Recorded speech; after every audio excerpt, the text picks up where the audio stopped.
So as we put this whole situation together, we said this is a huge opportunity for convincing Indians to purchase health insurance and life insurance over the next 10, 15 years. And as we do that, suppliers will create the right products and provide them to us so that we can sell to those customers. And of course, in motor insurance, we have to keep the comparison part going and make sure the customers get a good deal. So all in all, we had to, we saw a big opportunity. There were, of course, challenges, and challenges come from all, directions. But, you wouldn't get into business if you did not think there would be challenges. Now so I guess that became a key part. And then the third part, which I would say, so the number one part was finding the right opportunity. Then, of course, we had to identify the right capital. Thankfully, I had enough experience to be able to raise the capital, enough experience, enough reputation, enough understanding of what we were going to build to be able to convince investors that you have to give money to us. Now, when they are giving money to you, there is nothing that you have. You just have a plan. And eventually what they are doing is the investors are investing in you. They're not really investing in your plan. So do not, of course, you have to be convinced about your plan. But there may be 10 people with the same plan, and the investors will invest with one of them, not the other 9. And that really comes down to you as an entrepreneur, to be able to get that level of confidence in investors that they back you rather than the others. Because India is a vast country, and there are, everybody is born with an idea every day. So, I think it's a challenging thing to raise capital. Now, at the same time, for the investors, please understand they lose almost 2 out of every 3, maybe even 4 out of every 5 investments that they make. And for example, InfoEdge invested with us. They invested 20 crore rupees at a valuation of 20 crore rupees. So they took about 50% of the company. Today, the company is valued at maybe 40,000 crores. So you can imagine, right? Their 20 crores went up almost 200 times, which is a very good result for them. But that was not a result they knew on day one. On day one, they could have lost all that money. And there was a very high probability they would have lost all that money. Yes, they had some confidence. So I asked InfoEdge, because I have never invested in anybody, so I wouldn't know the answer. But I'll come to some of the answers. I asked InfoEdge, why did you invest with us? They said there were 2 questions we asked. That number one, does this person know what they're doing? That's number one. And number 2 is, when the difficult times come, will this person run away? Because difficult times will come, and it'll be very easy to find excuses and run away. They said, other than those 2, we are happy to back it. And all their due diligence, all their efforts were focused on those 2. That will this person give up? And does this person understand what they're doing? Of course, the opportunity is big. Insurance sector is big. India is big. India is growing. That is a given. You cannot even start to ask for capital if those are not there. Of course, today is different from 20 years ago. Today, a lot of capital does get raised far more easily. So I guess that is an opportunity also in many ways. And then an ecosystem is being developed. So when you look at an ecosystem, you do have a lot of ex-entrepreneurs or entrepreneurs who have capital. There are a lot of angels. People have made money by investing and getting exits in a couple of years. So people are a lot more confident to invest. And that is the positive side of the ecosystem that is developing. I guess The third aspect comes down to execution. You have to have a team. Mostly I see people as entrepreneurs, they go at it alone. That you will keep 100% of the equity to yourself, or you keep 60% of the equity to yourself. Uh, that may work, that may not work. I cannot be a guarantor that it will never work. But my view is in the journey, you will have ups and downs. And when you have ups and downs, you will require uh, your team, you will require capability across the board. And that capability will come if they have shared ownership.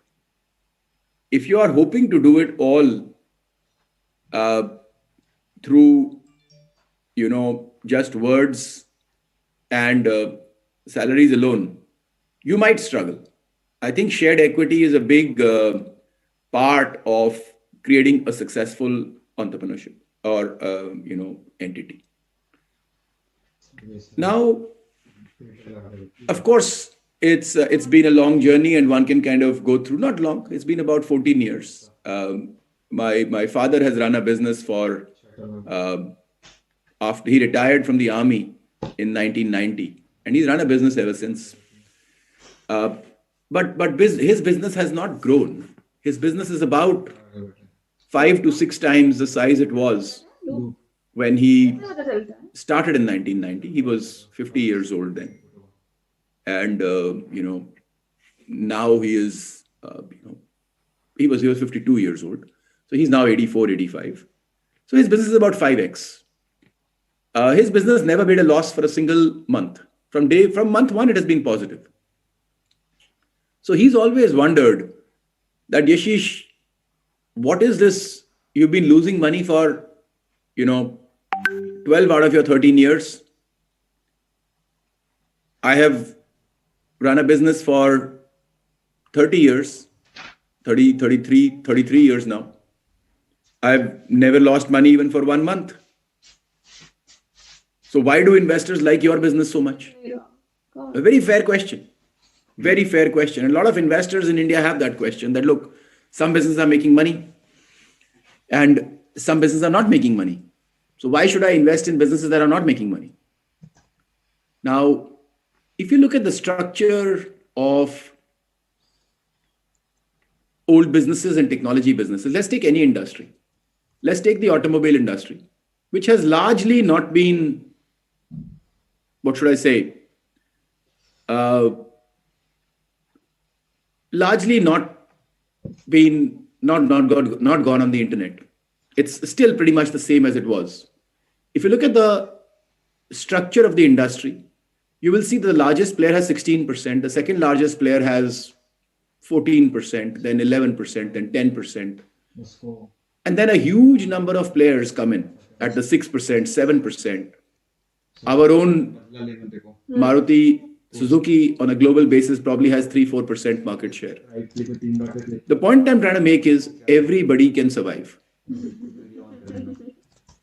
In a sense, you can have lots of niches, lots of companies. You've got Fiat, you've got Ferrari, you've got Mercedes, you've got the whole industry there is lots of players. But when you look on the internet, on a global scale, there's one Amazon, there is one Facebook, there is one Instagram. And it takes countries to build their own laws and to make their domestic champions successful. So pretty much the only competition you see on a global scale is perhaps from some Chinese companies. Now, why is this difference there? Why is it that on the internet, a single company goes and takes 90% market share, while in the physical world, that seems almost impossible? Or that can only happen because capital and resources are fungible. Today, one company has them, tomorrow another company has them. So those will not be your differentiator in the long run. What becomes the differentiator? And I'll explain a little bit about internet businesses. So internet businesses typically have high costs of operation in the upfront, which means they have high technology costs, high branding costs, high marketing costs. But they have very low operating costs. I'll give you some examples.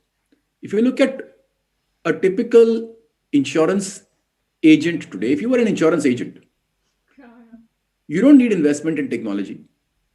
You don't need investment in marketing.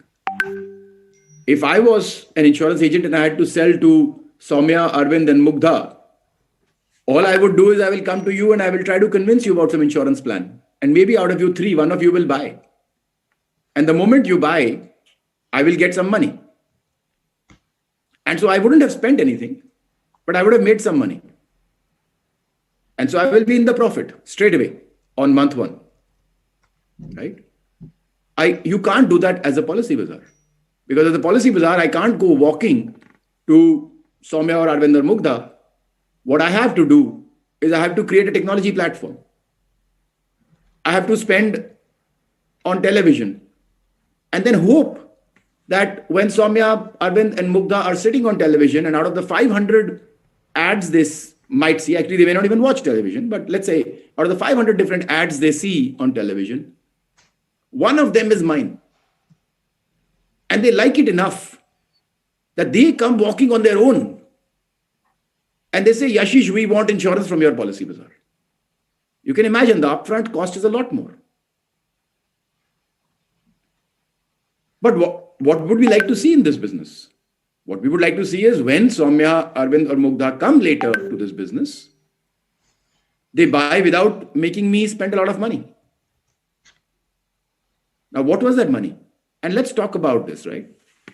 So a typical agent in the industry will today do about 50,000 rupees of insurance premium in a month.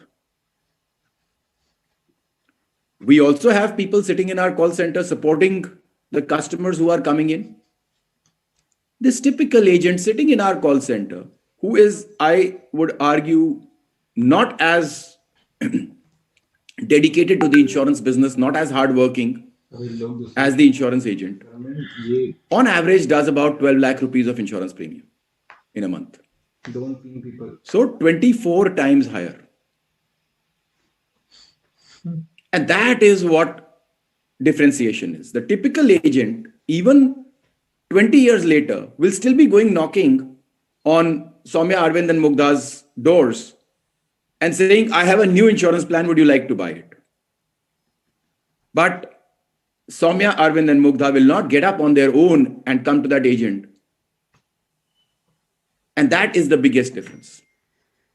And that is why in the internet, it takes a lot more money to build up something. And I'll actually make a very controversial statement. Sometimes the strongest businesses are those which have been built by the highest losses. Because if they did not have those losses, then anybody else can also build those businesses very quickly. So if I could build a business which in the first year itself was going to be profitable, or in the third year going to be profitable, then anybody else can also do that investment curve and catch up with me very quickly. But if it takes me 13 years, 14 years of losses to build a business, then eventually to replicate must be equally hard. Although it may not seem so from the outside. But to create a brand, to create the operations, to create the technology could be. So think about that as you start to think about building your businesses. And every business is different, right? So if you think about, let me also go and classify a little bit, although you might have done that in your college classes anyway. There are different kinds of businesses.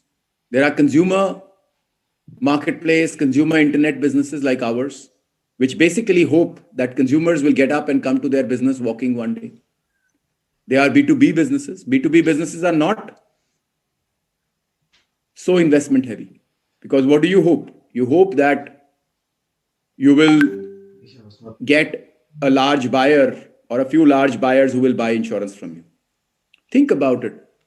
Maruti is a consumer brand, but the ancillary providers to Maruti are not consumer brands.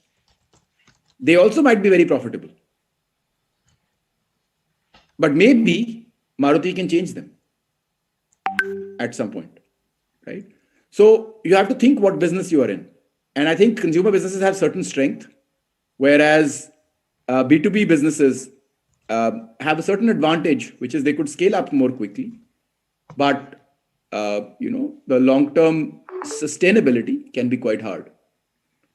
And then there are SaaS kind of businesses where you are powering other businesses through, platform-based approach, where you're taking uh, a lot of data and doing analytics on it and kind of building some kind of. So there are different approaches to business which you may wish to consider, and each of them has different dynamics of the amount of capital required, the kind of team required,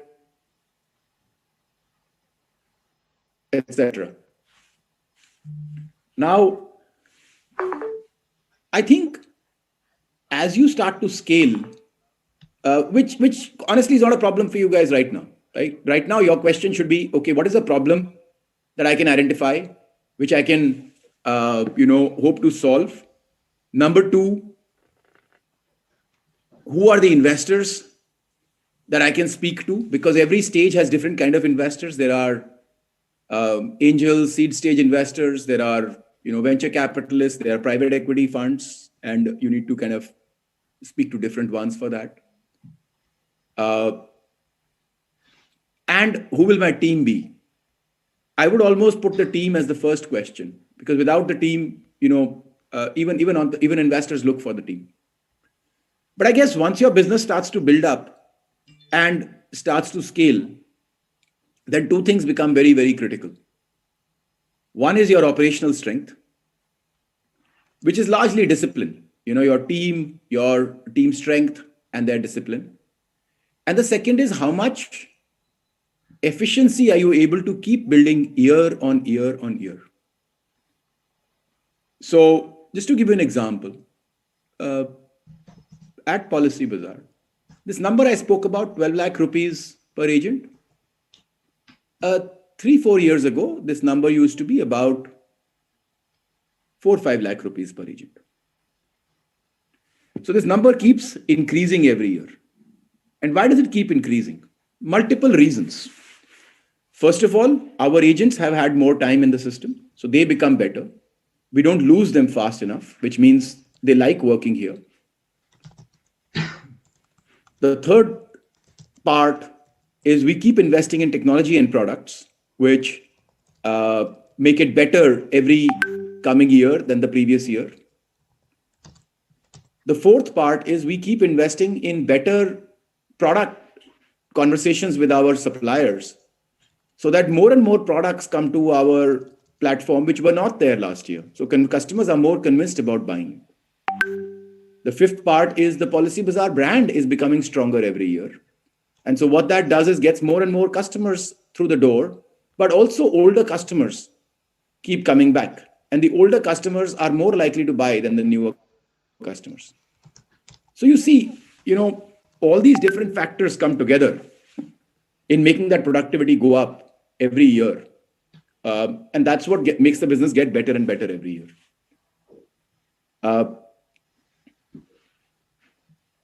I'm kind of done with about, and I could go on for a long time, but let me do one thing. Let me at this stage, given we are about 28 minutes into the conversation, let me open up to you guys and say, hey, if you have any questions, let's get those.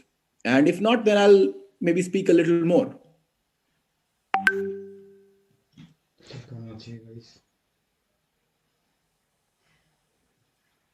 So it was truly insightful, and obviously a lot of people might be having questions. So let's get started with the questions first, and if not, Sure. then No, let's see if we can get some questions, and yeah, we'll wait a couple of minutes. Yeah. yeah.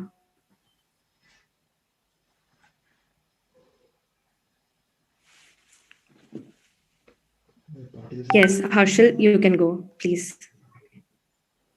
Uh, Thank you, sir. It was a very insightful session. It was actually quite nice hearing all about your experience. So I had the question that why policy bazaar? Matlab, why you thought that this was the segment you wanted to enter? Like, let's say if we want to enter and we are not sure that which segment or particular industry we should target. So what are the things which were in your mind that you thought that that made it clear for you that this is the industry you wanted to enter? Sure. Um, So it actually started, my father, whom I spoke about a bit, uh, had retired from the army. And this was the time when he had been investing a lot of his retirement funds and whatever little he was making from business in various things. And most of those investments did not go well, to be quite honest. But some of the investments he had been making were in the insurance products, all the way from 2000 to 2008. And he was promised certain returns by the person who was selling to him. And he thought these were fixed deposits. So he was investing with, you know, every possible brand out there. I don't want to name anybody. And when the 2008 crash happened, uh, his money became about half of what it was. And he said, "How did this happen? I thought I had invested in fixed deposits." That's when he realized that he had actually invested in the stock market. Now, he uh, is okay to invest in the stock market, but he did not know he was investing in the stock market. I'll tell you the difference.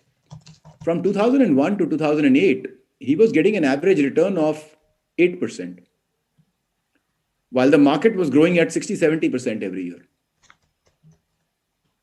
So he said, if I had to invest in the stock market, I would have got the 60-70% return.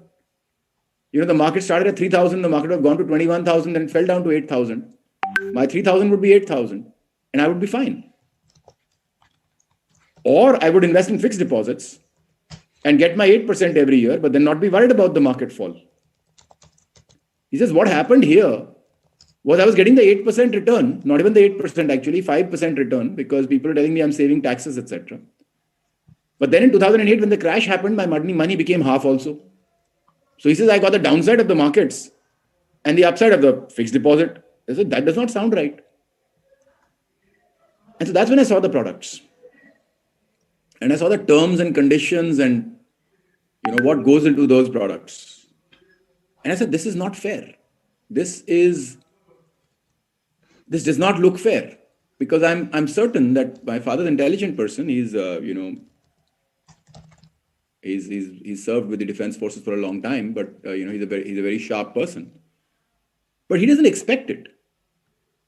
There were official margins of 25-30%. Now, in a financial product, when you are investing 1 lakh rupees, you don't expect 30,000 rupees to disappear.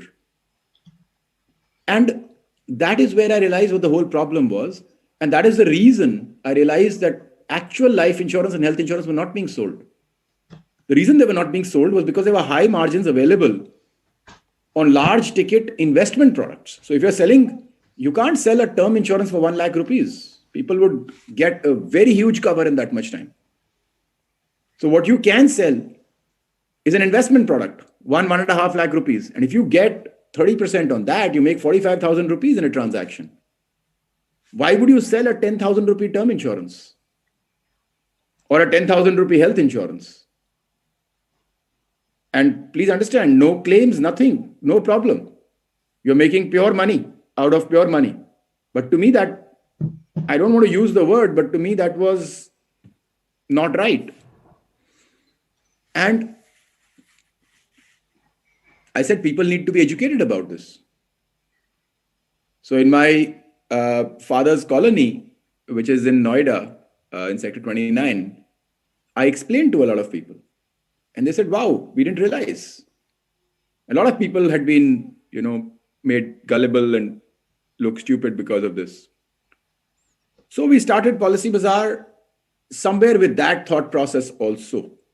The second thing I realized was that motor insurance prices were different, which I had seen in the UK, that the comparison platforms work quite well.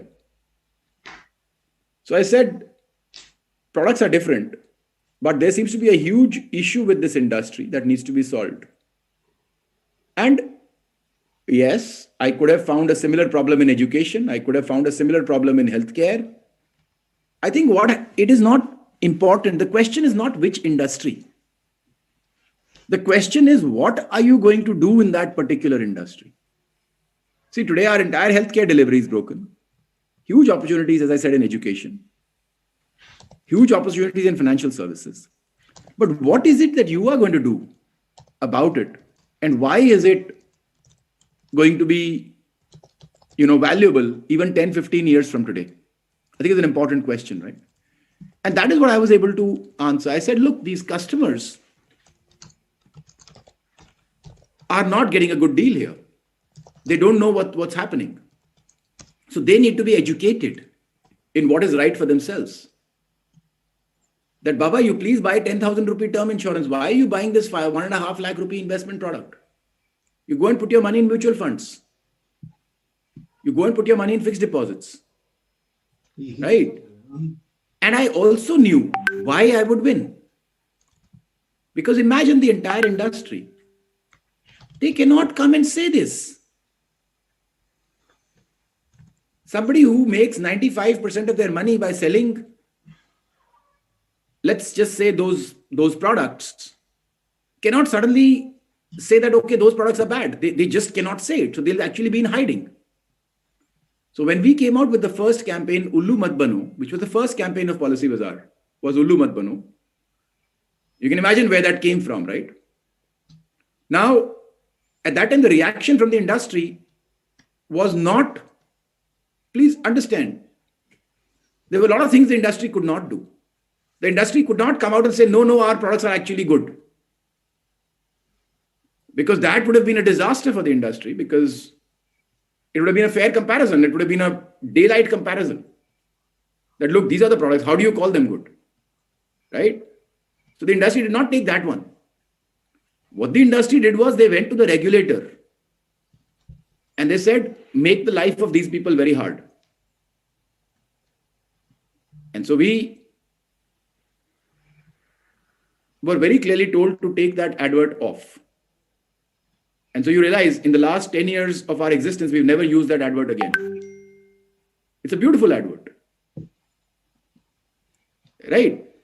But that is how things happen. And then you have to prepare for that.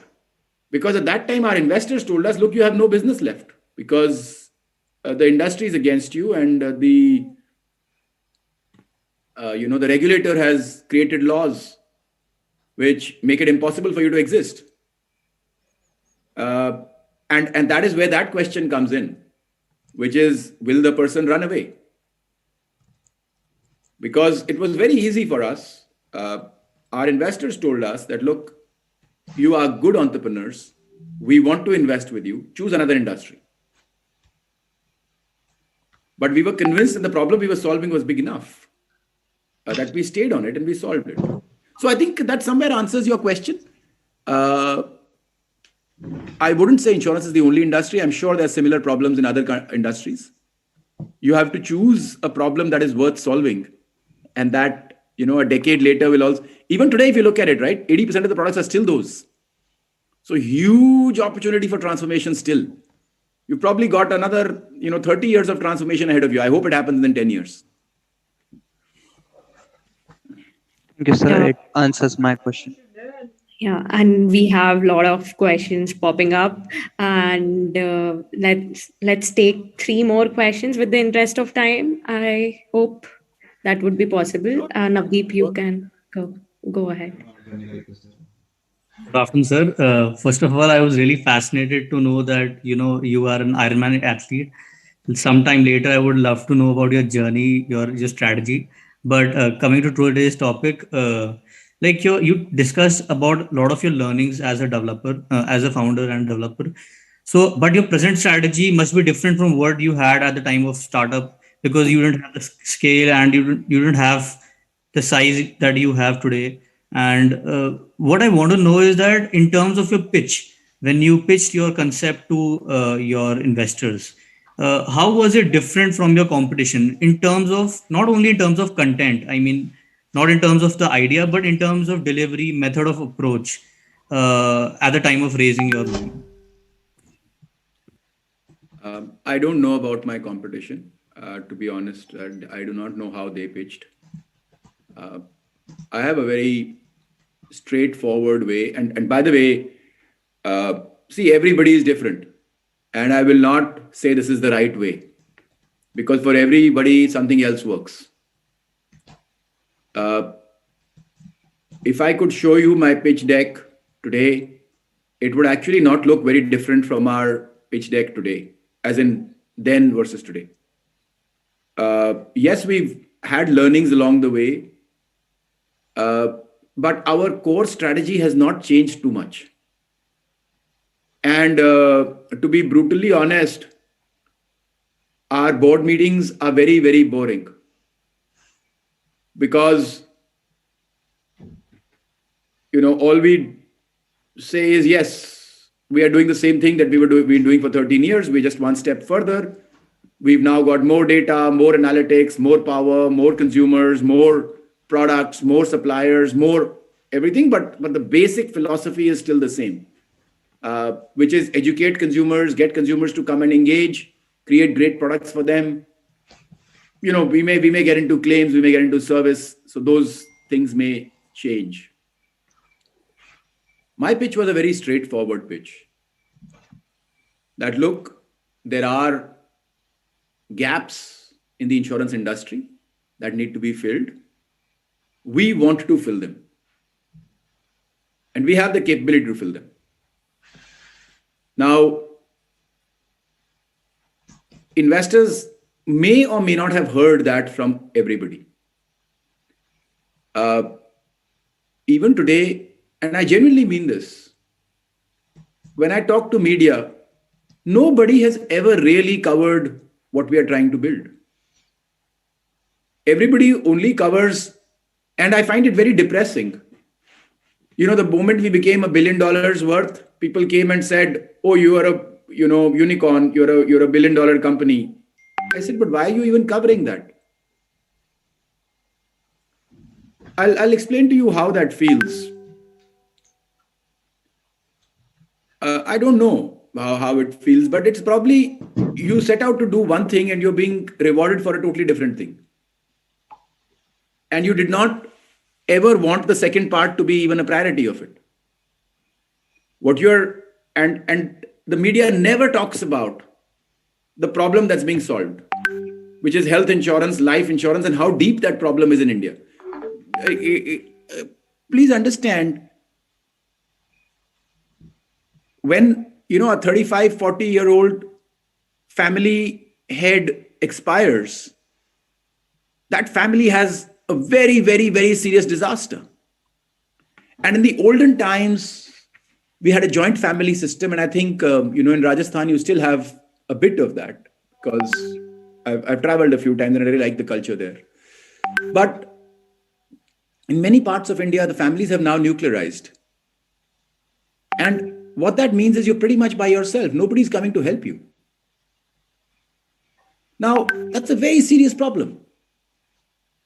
And somewhere I'm exposing you to my pitch, because that sincerity of understanding my problem and solving my problem does come through. And investors with, their decades of experience, the better investors, the best investors, can see that. Sanjeev has many times mentioned that the sincerity of what you were trying to solve was very, very clear.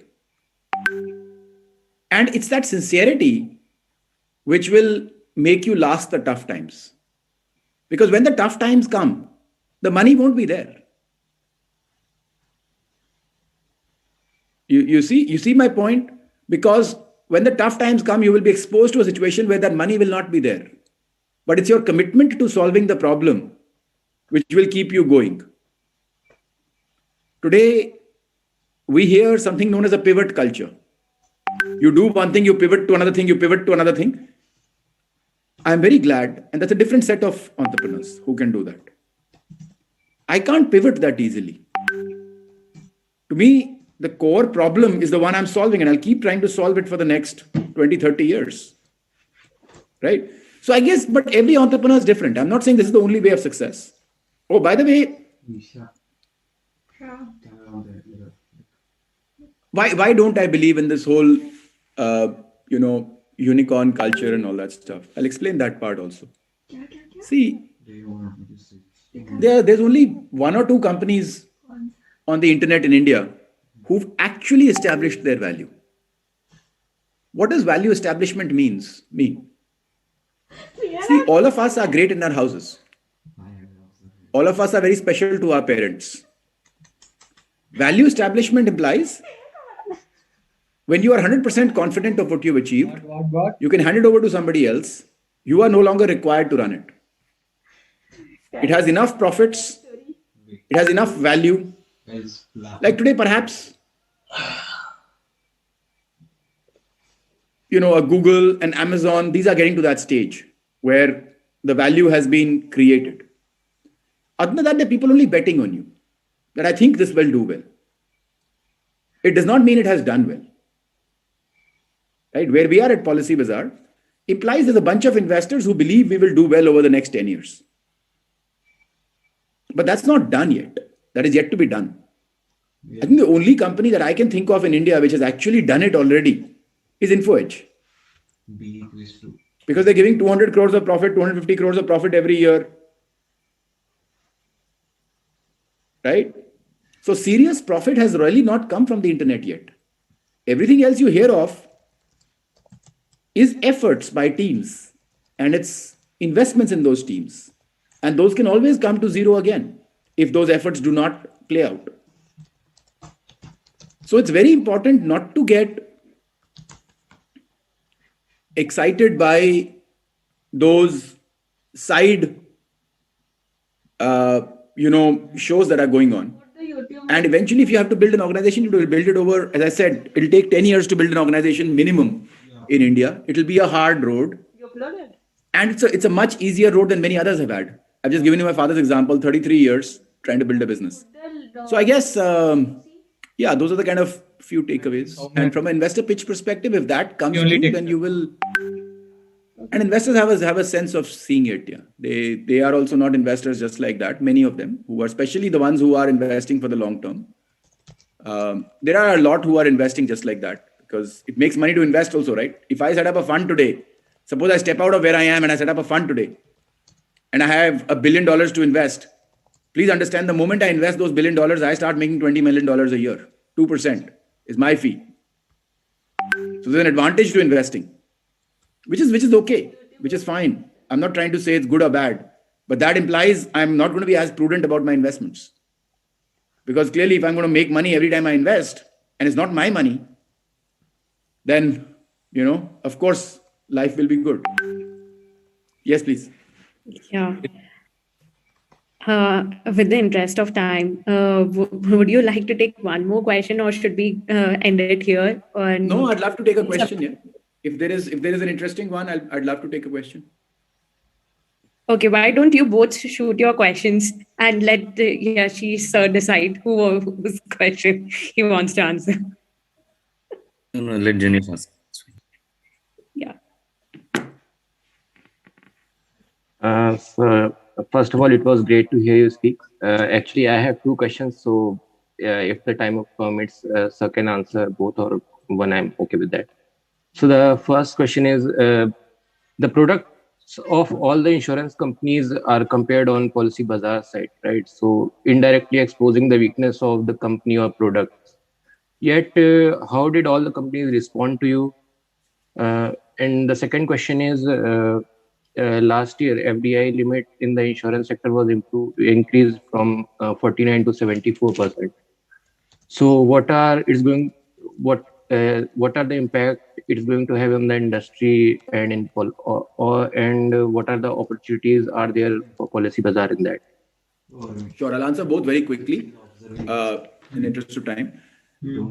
Number one, today we do 7,000 crores of insurance premium, which is profitable for companies. So we give profitable, good quality business and a lot of industry dynamics. What I say is, if you, everybody is a champion in their own house, but if you want to go and, really compete out there, you have to be in the market. And that's what being on policy, it teaches you a lot. As an insurance company, teaches you a lot about which products are working, which products are not working. It's a good testing ground for the market. And 7,000 crores of profitable business is not a small amount of business anymore. So yes, over time, we've convinced more and more companies to come along. With the FDI increasing to 74%, I believe a lot of insurance companies are wanting to come into the market. And that would just create more companies with more capital, with a greater zeal to grow and own the market. And yes, we welcome that. And I think that will be good for Policy Bazaar as well, because Policy Bazaar gains when there are more players in the market.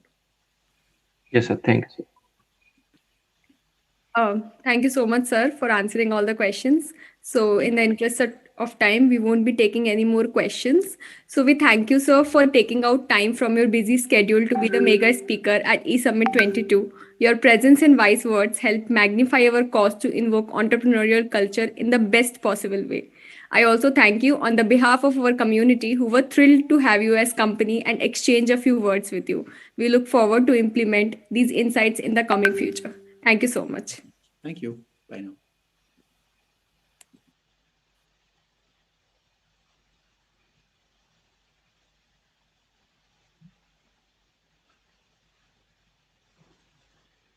You are on spotlight. No, Starlight Games. He's a host on e-commerce.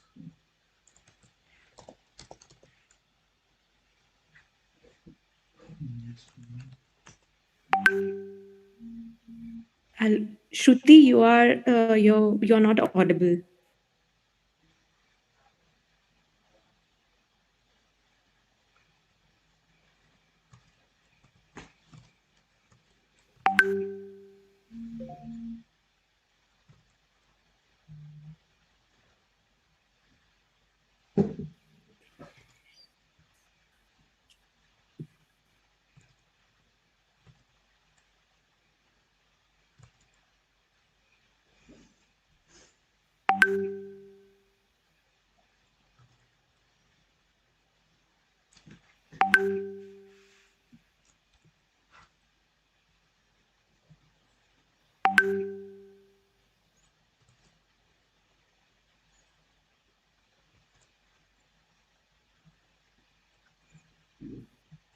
I think there is a small glitch at Shruti's end. So now it's time to go ahead with our second panel discussion, which will be topic on scaling up the businesses.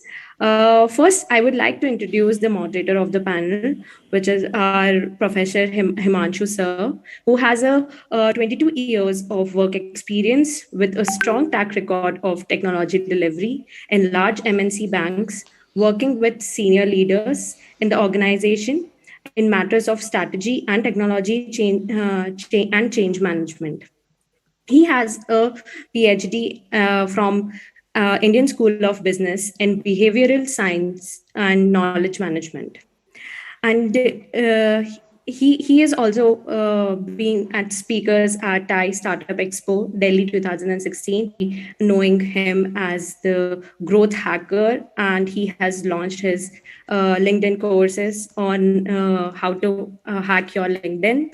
And he has different courses on LinkedIn, Facebook chatbots, and Instagram.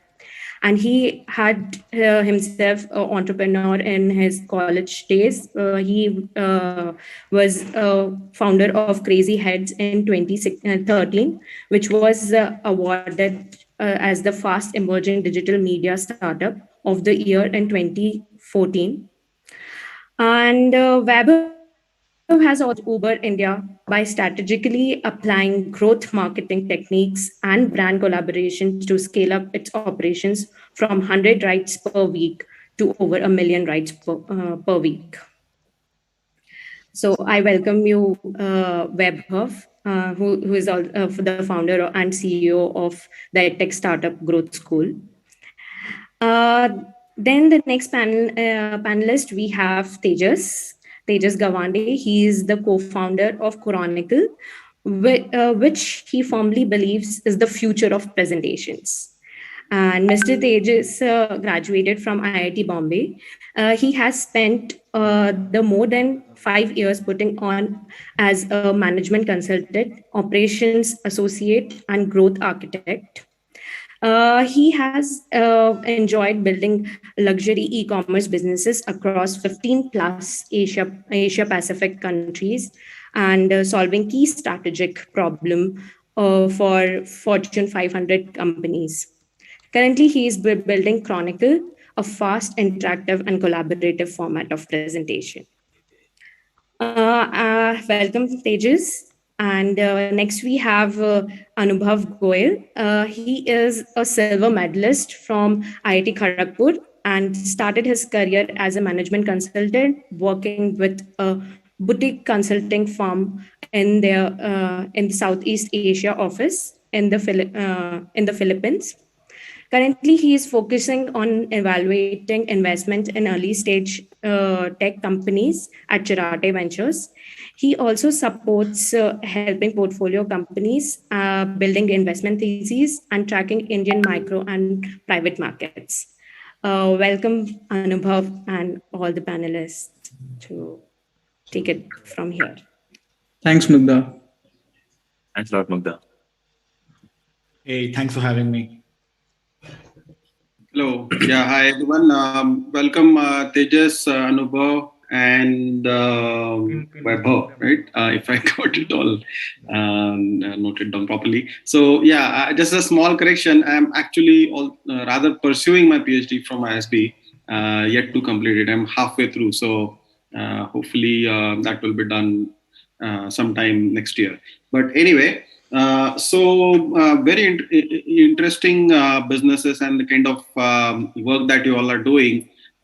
So let's spend the next roughly about, 45, 50 odd minutes going through some of the journey that you have been, and also what does each of these things mean, right? So to start with, Tejas, I think there is a phrase, right? Death by PowerPoint.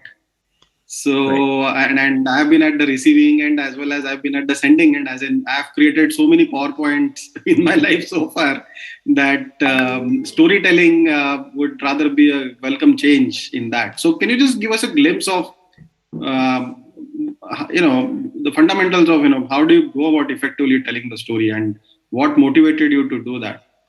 Absolutely. Creating a platform. Absolutely. Happy to do that. So I think all of this started early on in college, right? We used to make a lot of presentations, just for academic purposes. We enjoyed it then because we were telling our own story in our own fun way, using stuff like memes, jokes, and everything else, right? But after that, when I moved into consulting, again, presentations were a mainstay. It was the daily bread and butter. But it was less fun then because you had to be very structured, very formal. And whenever I spoke to my colleagues, right, everyone loved their work, but no one actually liked making presentations. They were like, unless I make them look good, no one actually pays attention to them. And then after that, after consulting, I moved to as a growth PM. I felt like, hey, now that I'm outside of consulting, presentations are passe. But that wasn't the case yet. Presentations were still everywhere and no one liked them. So that problem really stuck with me throughout my own journey as a student, as a consultant, and then afterwards as well. And that's how me and my co-founder, who was also an ex-consultant, started with Chronicle, knowing that actually no one likes presentations, but everyone has to make presentations to put their ideas forward. It's that major part of any discussion on basis which you put your thoughts forward.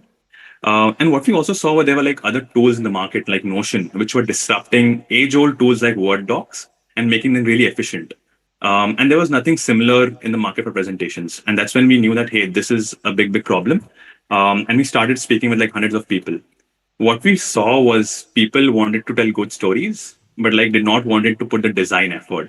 So the problem boiled down to taking away the design freedom from people, but making stuff look beautiful by default. So yeah, that's our thesis at the moment. Okay, great. I'll come back to the design aspect in the second round. I'm just going to do some introductory questions.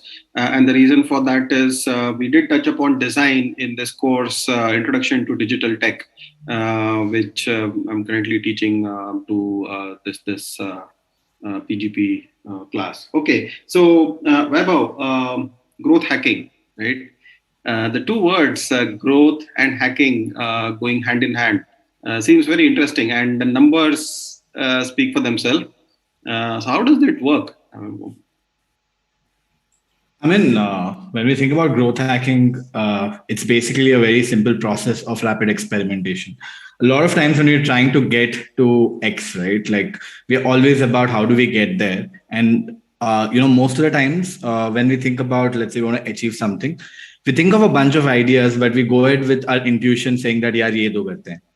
right? And a lot of times it doesn't work, and because our intuition said that X and Y is going to work, and it didn't work, a lot of people give up on the idea, right? And this kind of applies in everywhere, in a business, if you're starting up, if you're working, right? Almost anything that you do. Growth hacking is a process of rapid experimentation, saying that you don't cut down any experiment based on intuition. Your intuition takes a backseat. Everything is driven by data, right? Every idea is drilled down, and they're called growth experiments. We run those experiments and see which one of them actually work, because a lot of times your intuition will be proven wrong. Actually, most of the times, right? And the experiments that work are called as growth hacks, and the overall process called as growth hacking, right? So there's a lot of fluff in the market in terms of what people actually think growth hacking is and what actually it is, right? I don't want to go very deep into it right now, but yeah, this is pretty much what growth hacking is, not magic wine for sure, or magic dust for sure.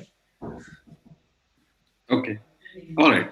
So Anubhav, coming to you, again, a very, very impressive portfolio of companies that you have within the investment fund. So in that, right, I mean, what has been the secret sauce? Some really marquee names there, both in terms of where you're currently invested as well as the exits that have been there. So what's the secret behind all this? Sure, Himanshu. First of all, I think I wish Tejas Product Chronicle existed during my consulting days. Life would have been much easier. But I think, so just to give you a quick introduction about the fund, right? I'll set some context before I answer where it is and how we've been lucky with some of the companies, right? So as a fund, we've been around for about 16 odd years.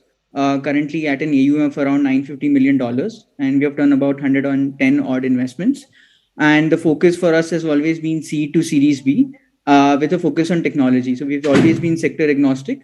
Started out with consumer and software because those were the two hot sectors at that time, and then slowly added on health tech, fintech, and agri as things grew. Some of the notable ones include Myntra, FirstCry, Lenskart, Policy Bazaar. We just heard of Yashish earlier, as well as the likes of CureFit and Bounce, right?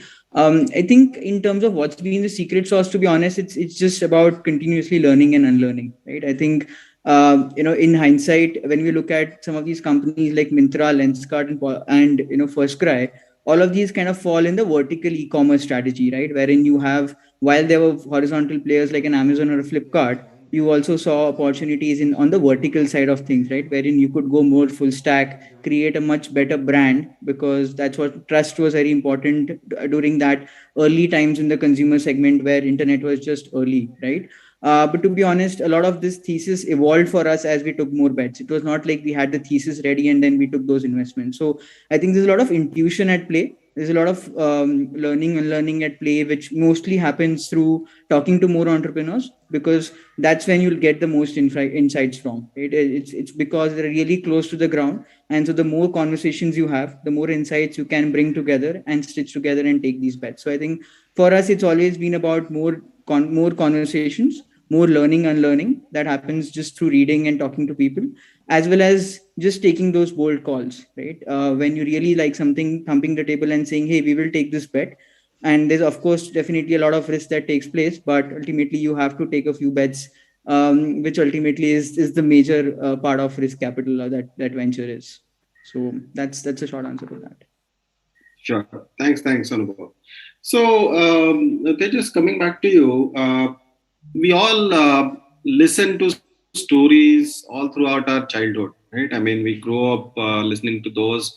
We start telling stories. Sometimes these are in a very, very engaging manner, and they actually are involving a lot of process of creativity. And so storytelling as a art and craft, let's say for now, is something which is actually taught to us, right? But as we get into our corporate life, right, somewhere that skill is maybe put on the back burner.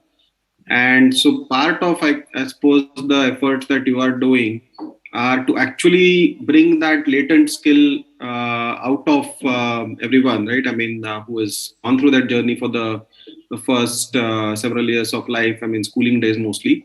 and put it to good use, right? So do you find that people are natural storytellers and it's relatively easy to kind of get back into it, or what is your experience in that? Right. I think everyone has an inherent storytelling aspect to them. It just needs to be polished to put it in front of the world, right?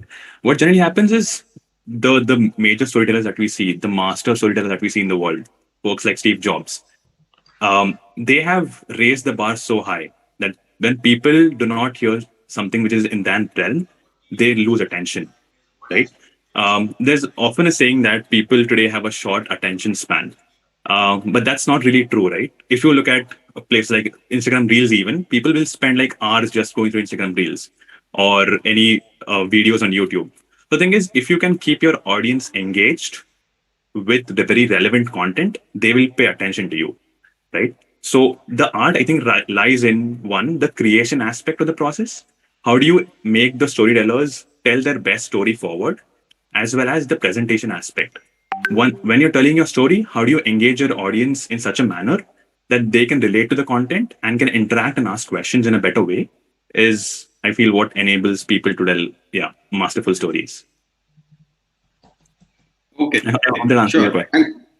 And then touching on the aspect of design, right?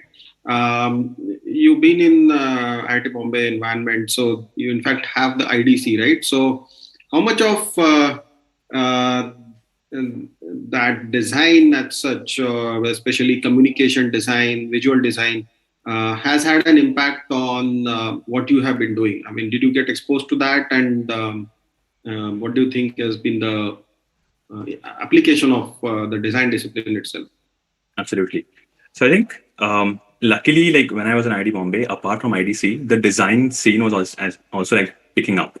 A lot of the college festivals, even our ESL Entrepreneurship Summit, they were like very focused on design, and that was like a period when everyone wanted to like dabble in design for a long point of time. Even I was one of them, thankfully, which helped me understand that design is subjective to a degree, but the basic principles, if you can master them, whatever you create after that is something that people generally like. And that's how the journey generally started from IIT Bombay, getting away from all the stats, all the mathematics part of it, and more like more to an art. That's, as you said, that was the genesis. But then after that, in consulting as well, right? What we realized was design just isn't about like making things look pretty, but also making things more efficient. How do you tell the same story with the same amount of data that everyone has and convince people with that? So I think it's a step ahead of design. It's more around like statistics cross design. Yeah. Correct, correct. We'll dive a little deeper into this in the follow-on set of questions. So, Vaibhav, you mentioned about rapid experimentation and intuition, right? And although intuition is formally defined as a set of patterns that we develop basis our experience, right? I mean, that is the classical definition of intuition, and therefore fairly well accepted. Um, Rapid experimentation is also very powerful. And so, what's the sort of process that you have asked businesses to follow in order to see what works for them and what not? I mean, maybe if there is a playbook of a number of steps, right? See, I think rapid experimentation or growth hacking is nothing new. Okay. I mean, if you look at brands like Facebook, Spotify, Uber, there are hundreds of experiments running parallelly. And I've been part of a bunch of them when I was with Uber back in the day, right? The concept of rapid experimentation is nothing new. What growth hacking actually did is to bring these concepts to businesses which never thought the experimentation at this level is actually possible, right? So I'll give you an example. Like I used to work for Uber and Klook and currently run a startup called as Growth School, right? And I would say the whole Growth School journey has been a growth hack, right? And I'll give you a very simplistic way of going about it, right? So what we initially thought is when you're trying to start a business, right? The first thing that you usually think about, your intuition or people around you think that, hey, you need to get a logo, you need to get a website, You need to get your social media live, right? You need to get a coming soon page up. And these are the things that our experiences from the past have told us that this is how you go about building a business. But when I wanted to start it, my goal there, which I would say like a short-term North Star goal in that point of time, was to actually prove a early PMF. And for me to prove an early PMF, what I thought is, would a logo actually change a lot? Would a website actually change a lot? Would 25 posts on my social media change a lot? Or actually trying to sell the product that I'm trying to build will prove me X. So and there was a lot of this, like micro fights that happened with the team. We're working for this company. Logo to bana dena chahiye, basic website to bana dena chahiye. So what we did, I'll tell you this very interesting thing. We had a program on design, UX. Okay. And on that, we ran, traffic on a page which was actually branded, had Growth School, made up logo, which was downloaded from Free Pick, right? But at least there was some level of branding, some level of element of brand presence there. And the ads are going out from a page which had a good following, versus a new page, absolutely new, brand new Facebook and Instagram page with 0 followers, no post, whatever there is, but slightly focused more on copy here, but no logo presence, no brand presence, nothing. The one with slightly better copy actually did better than the one which was branded. Right now, this is and that is how we built Growth School for the first 1 year. In fact, we're working on Growth School for like 9 months, and on September we were on stealth, and September is when we kind of came out to the world saying that we're building something out. Right. Till then, we had done almost $1 million in business without a logo, without a website, without social media. Right now, this is one of the very simplistic examples of what our intuition says to what actually works. I'll tell you one more, because I come from a marketing background, and not like a marketing background. I'm an engineer from a very regular college, not from any of the IITs or IIMs. But in terms of like micro level experiments, a lot of people actually think that a small company cannot execute it. A small company doesn't have the resources to pull it off. But a lot of people give up on the fact of MVE, right? Where, you're running a minimal viable experiment. For that, you don't need a lot of resources, right? And that's the approach that we have taken up in the business. And that's the approach that a lot of business can actually take up today. But I'll tell you one thing, the awareness of this is actually going up today. Right. I was just checking out Tejas's website. Right. There is a waitlist page. Tejas team is not waiting for the product to come out. And once the product comes out, they're gonna push out a website and all. They have a waitlist page there where they can start talking to people. This was 4 or 5 years back considered to be a waitlist, a growth experiment or a growth hack. Today, it has become generalized. Right. But yeah. Sure. And does this work in large corporations also? Because, I've always worked in large corporates, and we have an inherent inertia when it comes to rapid experimentation, right? So is this a very startup kind of a phenomenon, or you've seen it work in bigger companies? I'll be frank, right? I've never worked in a large corporation. So I don't really have the level of understanding how things work. But when I talk about large startups, I think anything which is tech-driven startups, right, are very used to this. And we are always, like at Uber also, at Klook also, right, we are always trying to segment our users into small buckets of 5,000, 10,000 users. And every 10,000 users is experiment a different phase of the product, different experiment, different discounts. Like there's so much that we do. I'll give you one more example. Very interesting example of how intuition is beaten like left, right, and center with data, right? Like when I was at Uber, so we wanted to understand what kind of discounts do people jump on, right? So we had 3 different discounts, 33, 44, and I think 49%, something like that. 33 was 33.33. And, we picked up some numbers basis of, like psychology of a user. And we did a basic split test on a sample size of over 100,000 people. This is not a small sample size, right? Active users.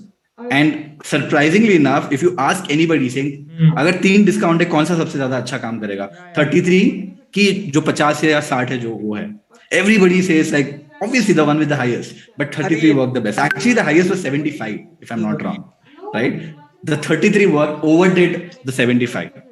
And can you ever guess this? Probably not. But now that we saw that data point coming in, when we started to talk to people, a few of the people who already got 75 but they didn't take, they said, oh, 75 seemed very unrealistic, but 33, when we spoke with 33, a human actually thinks that, oh, 33 could be enough, but 75% mein to kuch to terms and conditions hoga.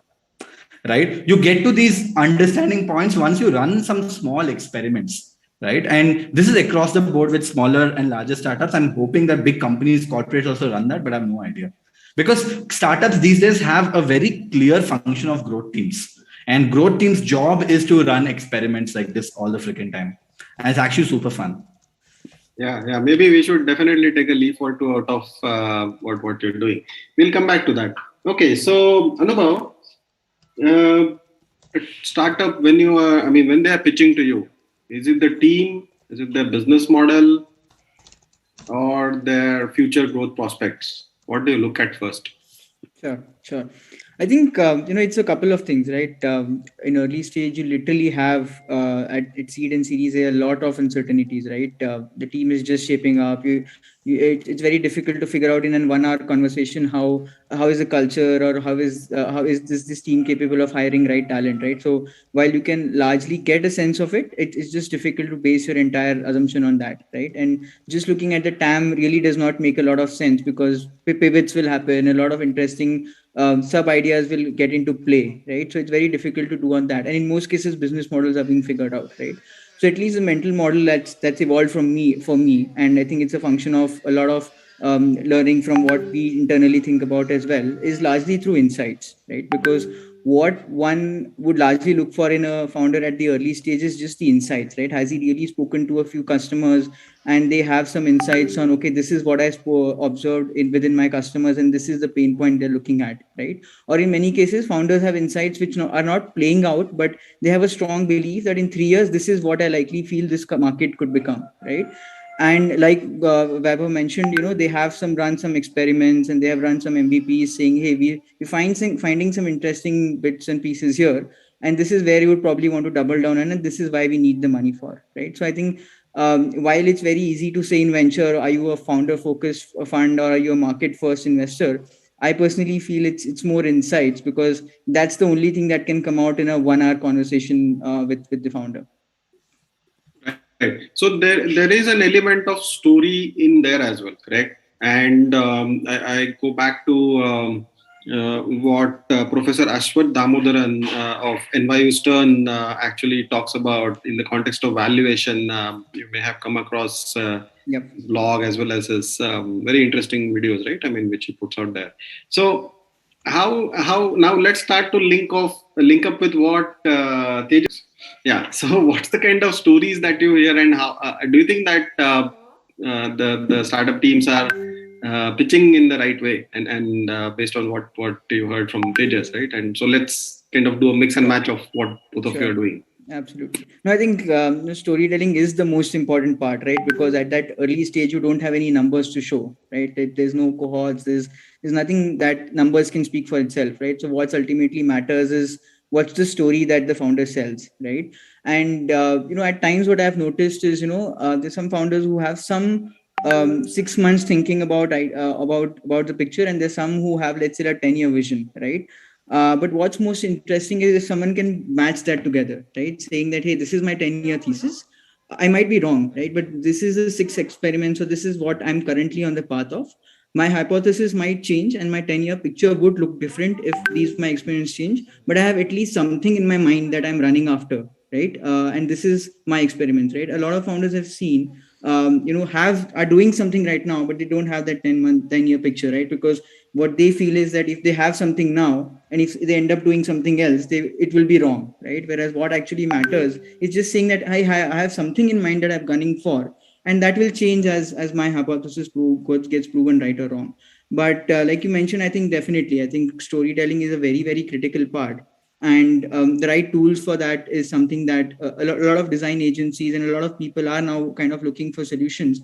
wherein they want to do that storytelling, but they also don't want to run their space their entire time just building a story, right? Because they have a business to run. It should not, today a founder should not feel, hey, I've wasted my 6 months or 3 months doing just fundraising, right? Because he actually has a business to run on the, and that's the most important thing, right? So I think that's where tools and all become very important. But yeah, I think at an early stage, storytelling is the most critical thing that separates what is the valuation that you get, right? It's not your multiple, because you don't have a lot of numbers. Ultimately, it's the story that gets you the value, right? And that's where maybe a lot of principles that Mr. Aswadhavan teaches might not be valuable for at least early stage, right? Because it's a very different game altogether. Sure, sure. So Tejas, there's a lot of data that one always has, and there is literally words that are there through which you can express. So if you think of it from the perspective of how an idea can be expressed, it can be expressed to data, pictures, or words. What's the kind of optimal combination that you have seen work best, and how do you incorporate that in your work? I think the biggest factor in terms of like convincing people, which we all want to do at the end of the day, would be like, how do you like invoke their imagination? If you can invoke imagination, you can do almost anything, right? You can look at like how it's been used in a detrimental way. For example, if you look at the case of Theranos, right? They had nothing. They had no numbers. They had nothing. But they could sell a vision to like billions of dollars just because their founder was a supremely good storyteller, like following in the footsteps of someone like Jobs. So I feel data comes second. Storytelling, the emotional, the imagination part of it comes way above anything else. Right, and so in terms of your how you facilitate that process, right? Is it by taking away the difficult part of actually, okay, how do I put it all together, kind of thing, or are there let's say different offerings in the product itself which helps people to play with different kinds of modes of presenting the information. Right. So I think so everyone has ideas, right, which they want to share with the world and convince them of them. We just take those ideas and help them put a structure to it and make it look beautiful. Today, what happens when people are using stuff like PowerPoint? They'll start with a blank slate or some very basic kind of template, which they'll try to retrofit into whatever that story is. We feel that shouldn't be the way. Your story is your story. We give you not a template for you to fill, but basis your thoughts, your bullet points, your whatever ideas you have. We give you a very personalized structure basis and help you design it as well. Again, this is not like, hey, like Instagram, you apply filters and you make your picture or your story look beautiful. This is more thoughtful around how do you take your own very personal story and make it more, how do I put this? You, right? For example, if I'm pitching to a VC, right, I would want a lot of data in there and also convey my story all together. How should those two come and play and in the same deck is what we are working towards. I know this is a bit abstract at the moment because I'm not able to share a lot of details and exactly what we're building. But this is our thesis. Yeah. Sure. And so Weber, if you are to apply the growth hacking principles to what, let's say, Tejas is building, right?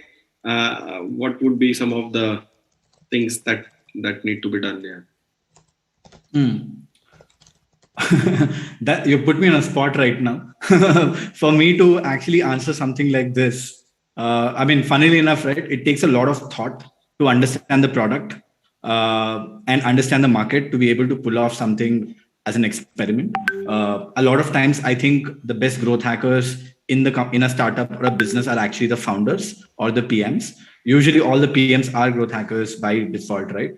And it's really hard to pull a trick off the cap, right? And when you try to do something like that, you always fall into the templated structures of growth hacks. Like, somebody will say, hey, put a referral campaign. Somebody will say, hey, put a waitlist campaign with a leaderboard on top of it so that people can refer so that I can get early access to the product, right? Or somebody will say, hey, how about you give early access to the product already right now and put like a loop as they get to 100% usage of the product, so that as they test, you'll get more people. Or someone else will say that, hey, how about you run like a lifetime deal, get an early stage customers, come on board by paying and they'll test the product and give you feedback.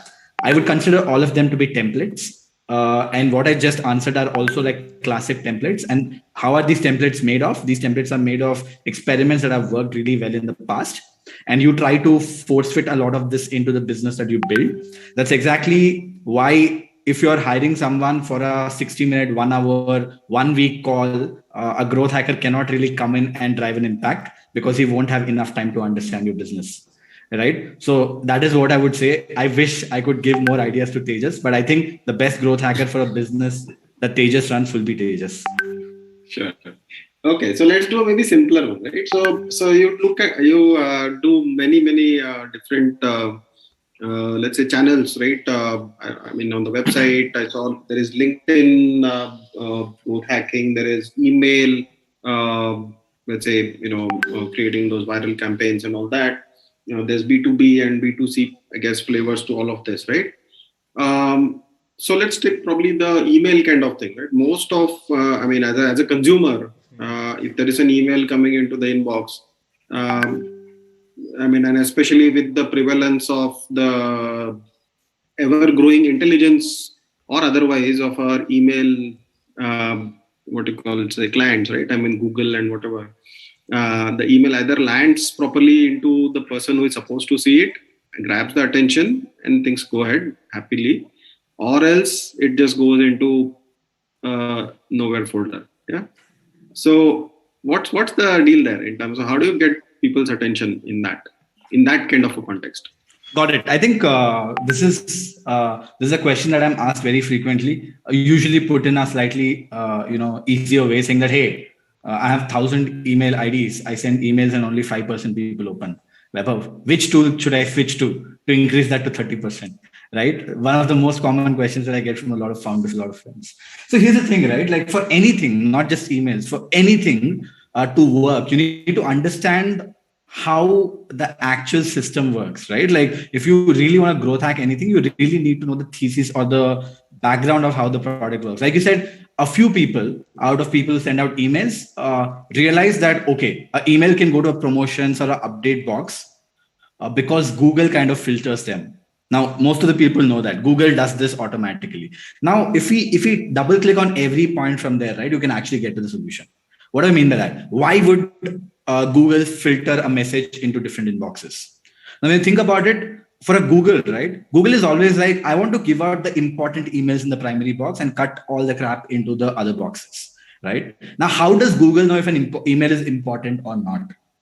The first thing is Google reads the HTML in the backend, right? It reads the code, it reads the text, anything which sounds spammy. So the moment you put a keyword like free, the moment you put a keyword like grab now, the moment you put a keyword like pay in your email copy, no matter which email server or SMTP that you're using, there's a very good chance the email is going to go to a promotions box. There are few keywords that you can think about. Okay, fine. You know what? You're smart. You know the keywords. You game that up.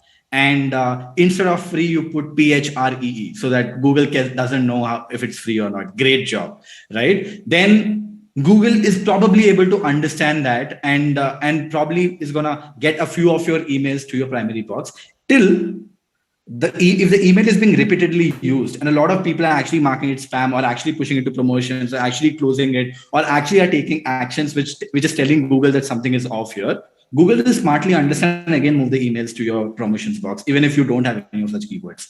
It's AI and machine learning in the end, any which ways, right? You have to be always smart about it and you have to break down every step. Now, I don't want to go very technical. You have to go down as deep as do you have your, which SMTP are you sending it from, right? Are you sending it from a SendGrid? Are you sending it from a MailChimp that Google already knows that it's a transactional email? Now, if you want to game that up, you want to send it via a Gmail SMTP. Now, what I mean by Gmail SMTP is that you're actually sending the email from the Google server itself rather than using some other server to send bulk emails. Now, that will come up with some restrictions, right? Because a Gmail account, a paid Gmail account, which is at the rate your brand name, which you can pay to Google for like $200 per month, if I'm not wrong, can only send 2,000 emails per email ID.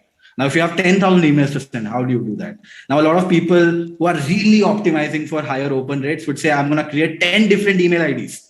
Webhub at Growth School, V at Growth School, VS at Growth School, VAIB at Growth School, have 10 emails, send 200 emails per day to still reach out to 200 people, because the magnitude of difference that this can make is actually crazy, to an extent that if you're, so I was working with one of a Singapore startup. This was a couple of years back, and he was running a e-com store, D2C business. And he said, dude, like, a lot of people come to my website, abandon the cart, which is very usual, right? A lot of us go to website, click on add to cart and never buy, right? And I'm doing cart abandonment. For people who don't know what cart abandonment is, if you ever ditch out a cart, you always see that there's an email that is coming to you guys. Hey, you missed out on the cart, take 10% off and buy the product, right? They've been doing all that stuff, the templated stuff, but it was not working, right? And he said, dude, how can we fix this? Because out of 100 people that we are sending emails to, only 2 or 3 people buy.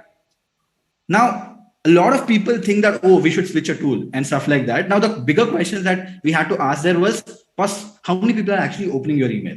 How many people are actually clicking on your email? What is that you're writing on the email? So there are a few changes that we did. The open rate was about 7%. And out of 7%, 2 people were buying. That means the product was good. A reminder would actually lead to sale, right? So what did we do? How can we improve the email rate? Obviously, the emails were going from a MailChimp. So we slapped that, used something called a Zapier and the Gmail plugin in there, and started sending out emails because they didn't have the scale. They were a small startup. So what this automation did was, it was sending emails from the Gmail account rather than a MailChimp. As a result, all of a sudden, without making much tweaks in the copy, the email started to land on the primary box and the open rate increased. On top of that, we made some minor tweaks in the subject, which increased the open rates. But there's one very interesting thing that we did there. Okay, that was with copy. The emails, a lot of brands and a lot of businesses actually think emails have to be beautiful, right? They have to look gorgeous. Now, it does no help to your business, actually, in reality, right? The moment an email is an HTML email, which is a designed email, does a normal person actually send a designed email? No, they don't, right? If there's HTML code in the backend, Google knows that you are sending something promotional, right? We flipped that to plain text email, which is like a written email. There were a couple of spelling mistakes in the email, knowingly, and the last line of the email said, sorry, sent from mobile, and the email was from the founder. This led to an increment in conversions by 74% of the open rate. And the reason was very simple. There was a personal touch to it. People thought that, oh, damn, the founder is actually writing me an email from his mobile phone asking, why did I abandon the cart? I need to freaking support this business or give feedback so that they can get better. Right? So the minor tweaks that you can do. So in the end, fundamentally, nothing changes. You just have to think about psychology of how a user thinks and do how a system works. Now, I can go on and on for hours going technical about it. Brilliant. Yeah. Sure. Thanks. Very good. Okay. So before we open up to the audience questions, Anubhav, in terms of the investment philosophy, again, it's a diversified portfolio and lots of different, as you said, sector agnostic ones, right? So far in your experience, and probably this is a tricky one, if you could mention which sector you found to be the most attractive to work with and also fetched a lot of returns, and which ones have been the difficult ones, right? And the second part of it is obviously an advice to the group in terms of group, as in not these two are already on the way to be really big ones, right? But the students, in terms of if they were to come to you with an idea, then what would you basically ask them? Sure. So just to answer your question on which sectors work, right? The good thing is that, in the Indian growth story, right, of startups, I think there's not been one particular thing that has worked or not worked, right? But I think few areas that have done really well is the whole commerce story. That's both B2B and B2C. And I think largely because, not going back to all the factors, but of course, Geo and all the others played a very important role. And, combined with that is the entire fintech play, right? Because the fintech infrastructure improved, a lot of commerce could actually come in, right? Your UPI, your abandonment, a lot of these products were possible because your fintech stack really improved. Personally feel, I think fintech and commerce, both B2B and B2C, have been the I think the favorites, or the ones which have really scaled well in the last few years. And that's, I think, visible both from our portfolio as well as a lot of other funds out there, right, which have invested in these sectors.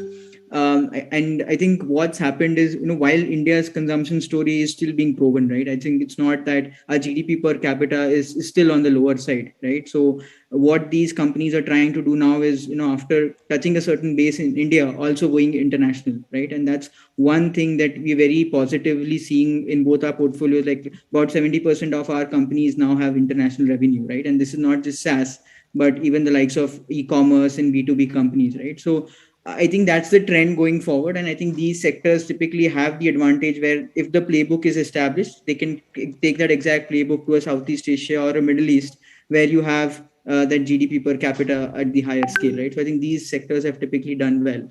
To answer your question on what's the area where, let's say, there's huge opportunity, but it's still to be proven, I think I would place that in healthcare. I think there have been a lot of interesting companies which have come out, but the challenge is that tech and healthcare were very different, were looked at very differently, right? And that's because of which there've not been a lot of interesting outcomes, right? We just got our first healthcare unicorn last year, right, which is both Purefit and Pristine Care, whereas the Indian healthcare market is about $300 billion, right? So I think it was a mix of not many people trying it out because they felt that maybe tech is not possible to bring in this sector, or the fact that it's just a very fragmented industry, right? You need to be localized to do that. I think that's now changed with COVID. I think digital health has come at the forefront of it, and so maybe now I think is the right time where maybe this sector, which probably has not fired as much as compared to others, could probably see a lot of interesting companies which could do impact at scale, right? And I think we're seeing that in cases of Healthify Me, Pristine, and a lot of the other companies which now have become more household names than they were earlier. To quickly answer your third question on what one, if one has to pitch today, I think my only suggestion would be like just focus on your business, right? I think you should not be preparing too much for the investor, right? I think ultimately it is our work to do a lot of preparation on whether we see the market as huge and whether a lot of things in the market, right? So what's important is just focus on your business, get your basics right, get your insights strong, and have some understanding on the visibility on where you see your numbers looking forward, right? What's your realistic expectation on how you're seeing about scaling your company, right? And just putting that across in a manner where you're having the right balance of stories and the right balance of being very empathic and humble about what you guys are building. I think that really comes across, right? Because we see a lot of stories every day, and a lot of partners have been around for 15 years. So I think if there is clarity of thought, I think that just comes across, and I think that's all that matters in the end. Sure. Thanks, Anubhav. Okay, so now shall hand it back to the host and for audience participant questions. So over to you, Soumya or any one of the hosts. Guys, if anyone have question, you can ask. Please raise your hand.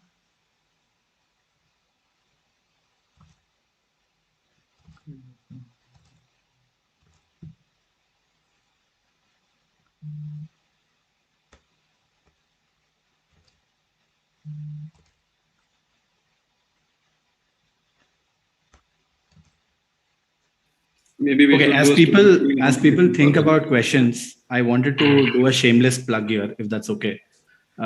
So if there was anybody inside of this cohort of people listening today who got excited about experimentation, going mad on data and trying a bunch of things, we're actually looking for interns who can come work with us for 6 months and then eventually come join us full time.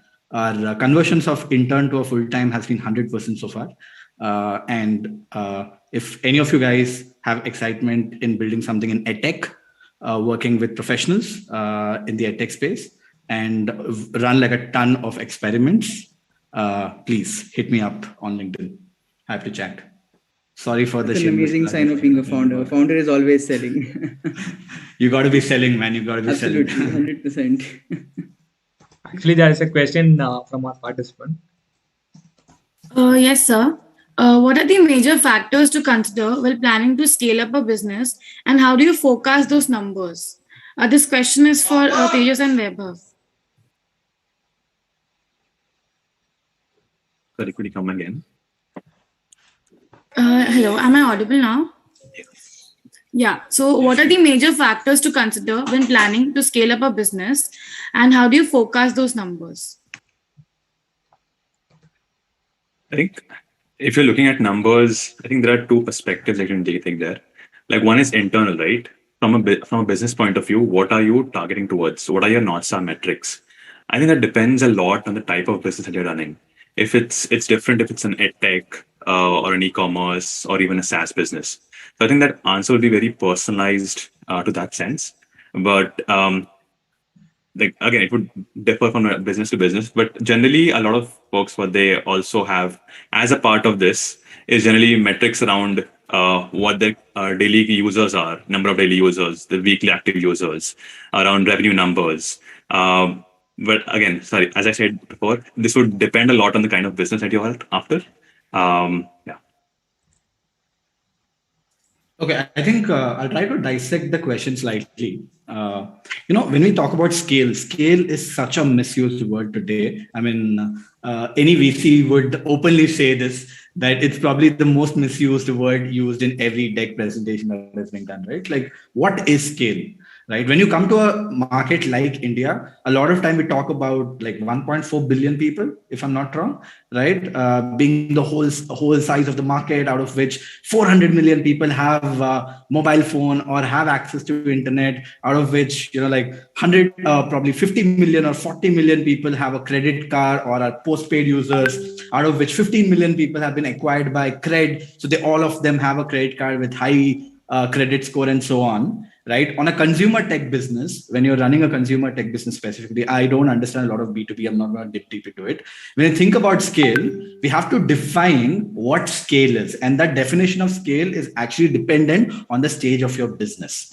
Let's say you have just proven you've just built your product out. For you, scale is getting 150 customers to use your product and give you feedback. Right? That is the mark that you want to get to. Let's say you've proven the business, you have basic early PMF, and you know what has to be done. You understood who your TG is, and you realize that TG could be tapped using 3-4 channels. In their scale could be like 100,000 people over the course of next 1 year. Right? Scale is actually very different to the kind of business that you are. So, if I think about my business today at Growth School, right? For me, scale is like we already have done 200,000 users. Next year, we're focusing on 1 million users, right? Now, can I say I want to tap into all of the 35,000 or 35 million users that there is in the market? Now, there comes two different things to this. One is that, can I do it? Let's say I can do it. Tomorrow, Tiger Global came in and gave me $100 million check. Okay, let's say, right? Maybe I can do it. Two is that, can I take it? Can I absorb that demand? Can I cater to that demand and do a good job at it? Right? You have to define all of this and eventually get to a metric of how much do you think it makes sense for your business to scale to a point where you want to get in the next 1 year. Right? And that's how you want to break it. Usually it's driven by North Star goals and one metric that matters for every team. That answers my question, sir. Thank you so much.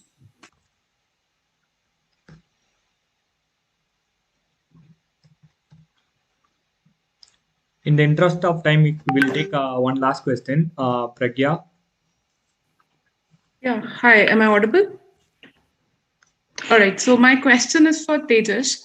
So, sir, I was just like, kind of I really like the concept, and something like this has been done outside, but not currently in India. Like we have Canva and everything for for the end consumer.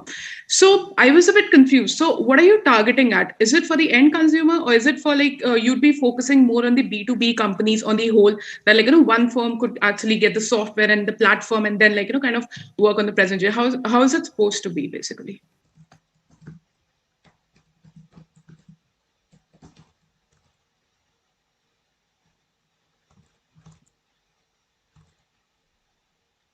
Tejas, you're on mute. Sorry, I'll come back on that. So two parts to that question, right? First is, as you mentioned, the competition, like what others have been doing in the past and how we are different from that. In the early days, right, we were also doing a lot of competitive analysis just to be sure that, hey, we are not building something that's already been done and trying to replicate stuff. What we saw was there was a lot of initial traction around PowerPoint and people trying to make like slightly better PowerPoint versions. What I mean by that is people were just putting out templates which looked beautiful, and again, as I mentioned, they were trying to retrofit it to like what they had. After that, when I was in college, there came a time when everyone was using Prezi just because it looked cool and like there was good zoom in, zoom out. But the problems that we heard generally from people was around, hey, how do I tell my story most convincingly, make it look beautiful, or also involve my audience, right? These were the problems still sticking with the tools that were being made. The most recent entrant that we've seen in this market is something called pitch.com, which is again a very, very beautiful version of PowerPoint, but still a PowerPoint. So, and what we're doing is very close to Notion as opposed to something like PowerPoint, right? What I mean by that is we'll take away all the design freedom that you have, give you very limited choices in what you can make with it, but it should look great by default. For example, when you see a Chronicle presentation for the first time, you should be like, damn, what is this? Like, you should be able to touch, feel, and like interact with it. So that's the first point. And could you come back on the second part of the question once? Yeah, so I was saying that from the perspective that I got from your website was that it seemed as if it is not for the end consumer in particular, but you'd be targeting B2B companies. And like, or would it be a platform, a software, or do we give you information, you make the present? Like, how is it going to be? Like the application of the thing, basically. That's a great question. So this is going to be a completely consumer play, right? It'll be a tool, just like Notion, just like PowerPoint, that will be in your hands for you to make presentations. And it will be again, just like Notion, you'll be able to like have like various different options on it, on like what kind of plan that you take and etc. Yeah, that's like the high-level summary of it. Product-led growth, as VCs would like to call it. yeah. If I have to give a name to it, yeah, product-led growth. And just to answer your question a bit more on that as well, right? What we've seen is a lot of people today, when they are making PowerPoints, and they come out of that environment. For example, when people have been in the PowerPoint environment in banking and consulting, they are used to using PowerPoints as like crutches to tell their story. When they move out and when they move into tech, they still want to make like stuff to show, but they are like still bored of PowerPoint. And hence, like those are some of the kind of early users that we're testing and trying the product out with. I hope that answered your question. Okay. Perfectly. Thank you so much. In the interest of time, we will not be taking any more questions. So we would like to thank you, Professor Himanshu, Weber, Tejas, and Anubhav for taking out time from your busy schedule to join this moderated panel discussion. Now, let me introduce to you our eminent speaker for the E-Summit, Mr. Prashant Pitti. Mr. Prashant is the co-founder of the leading travel aggregator easemytrip.com, which became a unicorn in September 2021. Since its inception in 2008 by the Pitti brothers, EaseMyTrip has always been a profitable company. Hello, Amisha. Unlike many other startups, EaseMyTrip has bootstrapped its way into the unicorn club, as the company has not depended on external funding till the time of its IPO in March last year. The Zilch to Zillion journey of this online travel unicorn has been quite interesting, and we are proud to have with us its co-founder, Mr. Prashant Pitti, who would be sharing with us his valuable experience on how to create a profitable unicorn. Mr. Pitti is an IIT Madras pass out and has 13 rich years of experience in entrepreneurship, management, and financial skills. His specialties involve conceptualizing, team building, raising funds, driving business strategy, NPV, and P&L. Prior to founding easemytrip.com, Mr. Pitti has served as the Assistant Vice President of HSBC Bank, Chicago, USA. Welcome, Mr. Prashant. It is a pleasure to have you. Over to you, sir. Thank you. I hope I am loud and clear. Misha, however, I think Sakshi was trying to say something to you. Sakshi, do you want to complete? Sorry, what did you just say? No, not yet. I guess not. All right. Oh, well, thank you. Thank you, everyone, for inviting. It's a privilege to be over here. Life has come to full circles. Like a decade ago, I used to sit where you guys are and listen to inspirational speeches of people and who have attained something in their lives. And now I'm over here. It's truly an honor. Firstly, let me tell you a little bit about EaseMyTrip before I start sharing quite a few things which we have learned while building this organization. At EaseMyTrip, we started this organization in year 2008 with a meager investment of 5 lakh rupees. And now it has become the second largest travel portal in India. There are two unique things about our journey. First, we were able to grow this big while remaining bootstrapped and never raising I think capital. you started before she In B2C completed. space, in consumer technology, I only know of two companies in India who have become decently big She was without ever saying raising something. capital. One is Zerodha and the other one is EaseMyTrip. In consumer tech space, I have not come across any other big startup which has become big without ever raising any money. And the second unique thing about our journey has been that we have always been profitable in the last 13 years. Where in our crowded industry, most of the online travel websites are bleeding money all throughout their journey. And now I'm over here to share some of the learnings which we have inculcated in creating this unique journey of our own. And another thing is I'd like to, finish my monologue very quickly so that we can jump on to question and answers. I like session to be more interactive. Few of the learnings while building EaseMyTrip. First is always start with a why. If you get the why right, how, when, everything will be sorted. At EaseMyTrip, we come from an extremely humble background. We actually started as a very small-time travel agency. And while running as a travel agency, we learned the problem firsthand. And then using EaseMyTrip, we solved the problem for the travel agent. EaseMyTrip first avatar was not to basically serve the regular consumers. We started as a B2B company. For the first 3 years, we were primarily a B2B company, helping travel agents make their booking. But after 3 years, we pivoted. And right now, 94% of our business is B2C. So we are primarily a B2C company right now. So if you have a very strong why, then the product market fit already exists for you. And by remaining a B2B company in the first 3 years, we actually avoided fighting the big giants for the first 3 years, which is very, very crucial. During those 3 years, we built our technology, we built our operations, we built our relationship with the airlines without getting noticed by the big players. Make My Trip, Clear Trip, Yatra, IBBO, everybody existed before EaseMyTrip. So start with the why. It will definitely help you in your journey. The second lesson which we learned was it's okay to not to be able to raise money. See, in year 2008, when we began, I personally must have met 3 or 4 VCs. There weren't that many at that time. And we approached them, we told them our story. Now, we couldn't convince them. And, in the hindsight, it turned out to be a good decision for the company. But the reason which the VCs gave to us, and they were right in their thought process, was that, hey, so many players already exist in this crowded market who are very well funded. So we don't think that you stand a chance.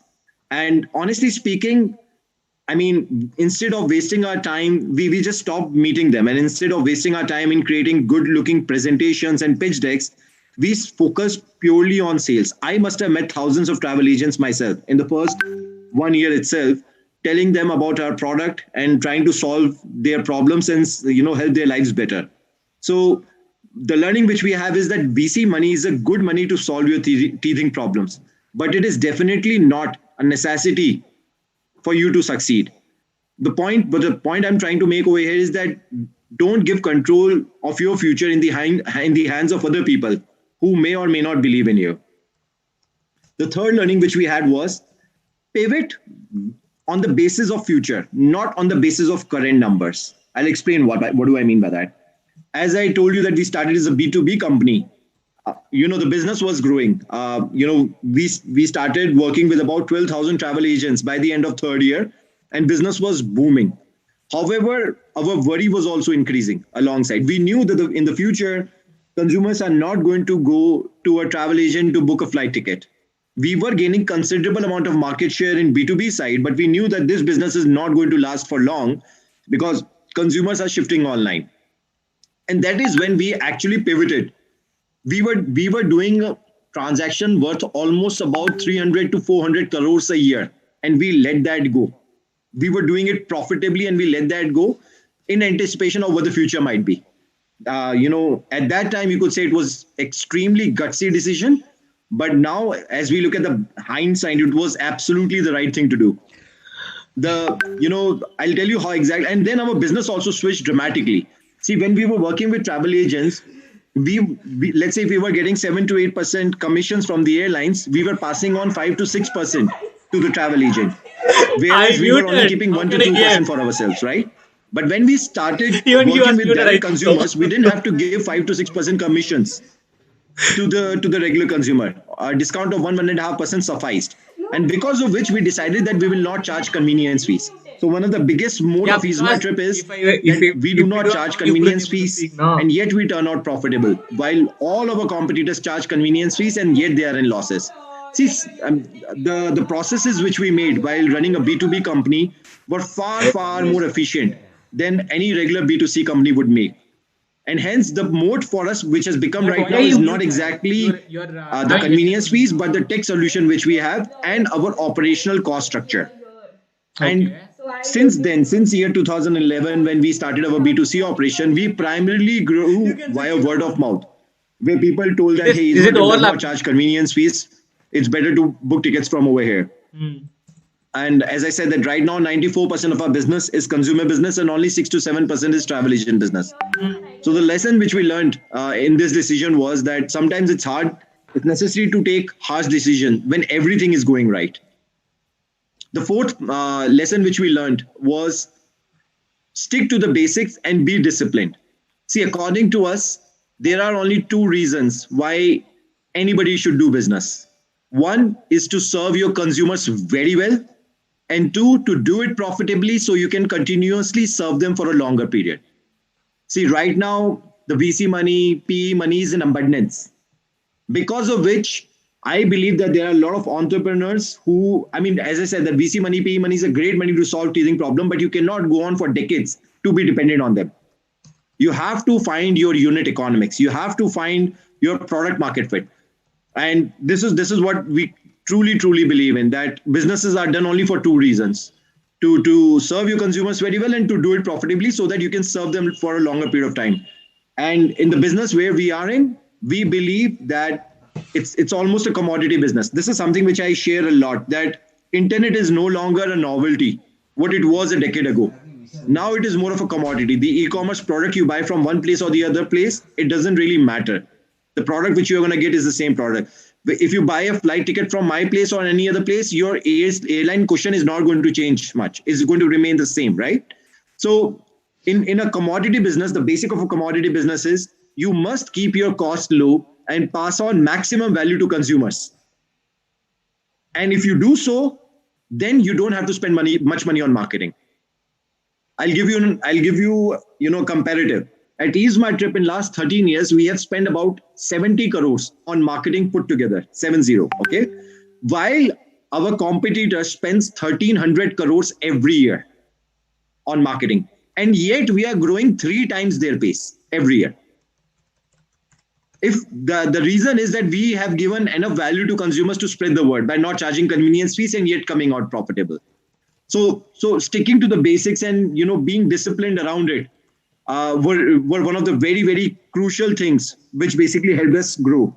In fact, in year 2000, from year 2011 till 2015, we were seeing only 20 to 25% growth year on year, which in a VC driven companies, it's a very meager growth, and they would face a lot of pressure to grow faster. But since we never raised any VC money, we didn't have anybody, sitting on our top of our heads dictating the term. We were patient enough to grow at that pace, but grow profitably. And there is something which is more than maths in business. Starting year 2016, we started seeing more than 50% growth year on year. And to be honest, my hypothesis, without changing anything, my hypothesis over here is that the consumers must have tried us once, twice, thrice, and every time they would have found our prices to be cheaper compared to the others. And that is when they actually started spreading the word. From 2016 onwards, we have not seen a year where we have not seen growth of more than 50%, barring the COVID year, of course. So that's the lesson number 4. The lesson number 5, which we have learned, is it's a job of an entrepreneur to find the opportunities in the challenging times. See, everybody is going to crib during the challenging times. But a job of an entrepreneur is to actually look for an opportunity first in the challenging times. I'll give you a couple of things which we did, which made our brand grow much faster even in the pandemic times. First, as soon as the lockdown was enacted upon, all the flights were cancelled, right? And then we started getting hundreds and thousands of calls for people asking for their refund. Now, at that time, we could only give refund. We or any other OTA could only give refund before only if airline provides us the money, right? If airline gives us the money, then only we could refund to the consumers. But at Ease My Trip, we decided that we will use, we had about 250 odd crores in our bank account, the amount which we have earned as profit in the last 13 years. So we decided to deplete that money by 110 crores and give money to consumers even before airline gave us the money by 110 crores. Now, again, at that time, it was very ballsy decision, because what if one of the airlines collapsed or had gone bankrupt? Then we would have actually lost that money. But keeping the faith that things will sort out in the future and with time, we actually used 110 crores of our own money and gave to the consumers even before airline gave us the money. And for the couple of days, we were the talk of the town. There was a huge uproar on the Twitter where people were tagging our competition saying that my friend got money from Ease My Trip. Where is my refund? Now, that created humongous amount of goodwill for Ease My Trip. Now, during the second lockdown, which happened in the month of April and May of 2021, right after it, we realized that people wanted to travel, but they were not very comfortable booking in advance. So at Ease My Trip, we again launched a path-breaking feature, which is that if you book any air ticket on Ease My Trip, and if you have to cancel it due to any medical reasons, whether you're quarantined, whether you have fever, whether you have dengue, any medical reasons, we will give you full money refund, including the money which was deducted by the airlines. We will give you full money refund at that time. And this service was provided free of charge. There's no additional fees which you have to pay. All the Ease My Trip users, all they have to click is tick mark saying that, yes, I want free medical insurance for no charge. If they upload any doctor's prescription saying that they could not fly because of this reason, because they were medically unfit, or their family member was medically unfit, they would get the entire money back from the organization. Again, created huge amount of goodwill for the company. Now, these were the opportunities which we saw in the challenging times and turned the tide around. And that is exactly what I think was one of the very good lessons which we have learned. Now, I would like to actually to start having question and answers so that we can have, more interactive discussions. But just one very last thing, for all the 5 things which I have shared, which we have learned at Ease My Trip, it might or might not be applicable to your journey. And please take whatever I have said with a pinch of grain of salt. I always say that because every journey is different, every experience is different. And, sometimes people get overwhelmed when they hear somebody else's talk. But there are many lessons which we are glad that we didn't learn of well-established entrepreneurs in the beginning. But yeah, now we can talk.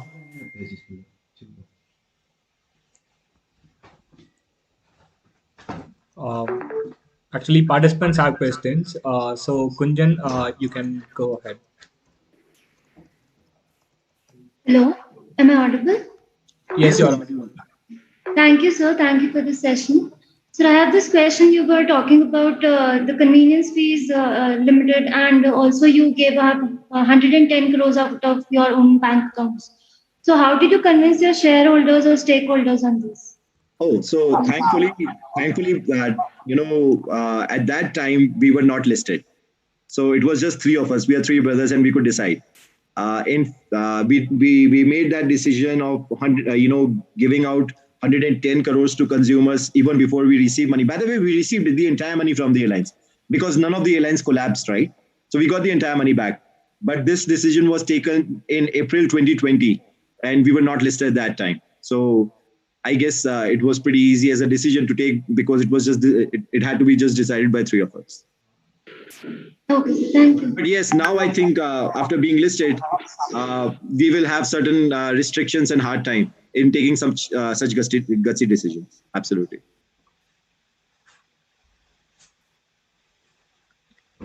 Devanshu, you can go ahead. Sir, very good afternoon to you. It was a very impressive talk. Really insightful lessons that you have shared with us today. And one comment, and then I'll ask the question. One comment on the the decision that you took about for basically refunding the customers even before you got from the airlines. And I think the very fact that your business was bootstrapped right from the beginning, and you were just 3 brothers and did not have any investors on board, you could take such a decision, which is also a pro of having it, bootstrapped from the beginning? Yeah, definitely there are a lot of benefits to have investors, especially in the beginning. I really think that. But then there is also one thing: if you start getting investors on board, then it's very hard to get out of that process. Also, the initial set of investors want other set of investors to come in and increase the value of what they have purchased the share for. So I guess we kind of got lucky to not even get onto that board. Please continue. Yeah, and so it would have been a difficult thing to kind of convince them of, and probably Absolutely. this is such a decision you wouldn't have been able to take. And of course, the goodwill that you created with the customers, that was really striking. Sir, my other question was that then what is your revenue model then? How are you making money if you're not charging the convenience fee? We get commissions from the airlines. We get commissions from the hotel. Now, whenever I talk to any external investor, after being listed, we have to speak to a lot of public investors. I actually talk about my cost operations as the holy grail of the business. It's not about how much you make, it's actually how much do you save by not spending in this business. See, if I were an edtech business, or if I were in a SaaS business where my margins are 50%, 60%, then I can have luxuries of life, then I can have swanky offices, then I can have crazy salaries. But this business demands frugality. In my business, my net commissions is 8 to 10%. That's about it. For whatever business I do, I'm going to be making 8 to 10% as a top gross margin. And you have to respect the tenet of the business. This business demands frugality. This business demands tenaciousness to be on the top all the time. And that is what we have been following very disciplined way since last 13 years. Thank you so much for answering.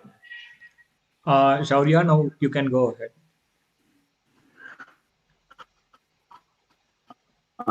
Good afternoon, sir. My question is that since COVID struck and the hotel and travel business was most affected by that, what were and you have said that the airlines were also going to be bankrupt. No, and I didn't you say have that they were paid going customers to. I hope that they did. That's what I meant. So what were the changes? Sorry, you are breaking up. I hope. Business models and marketing campaigns you took back to the flow.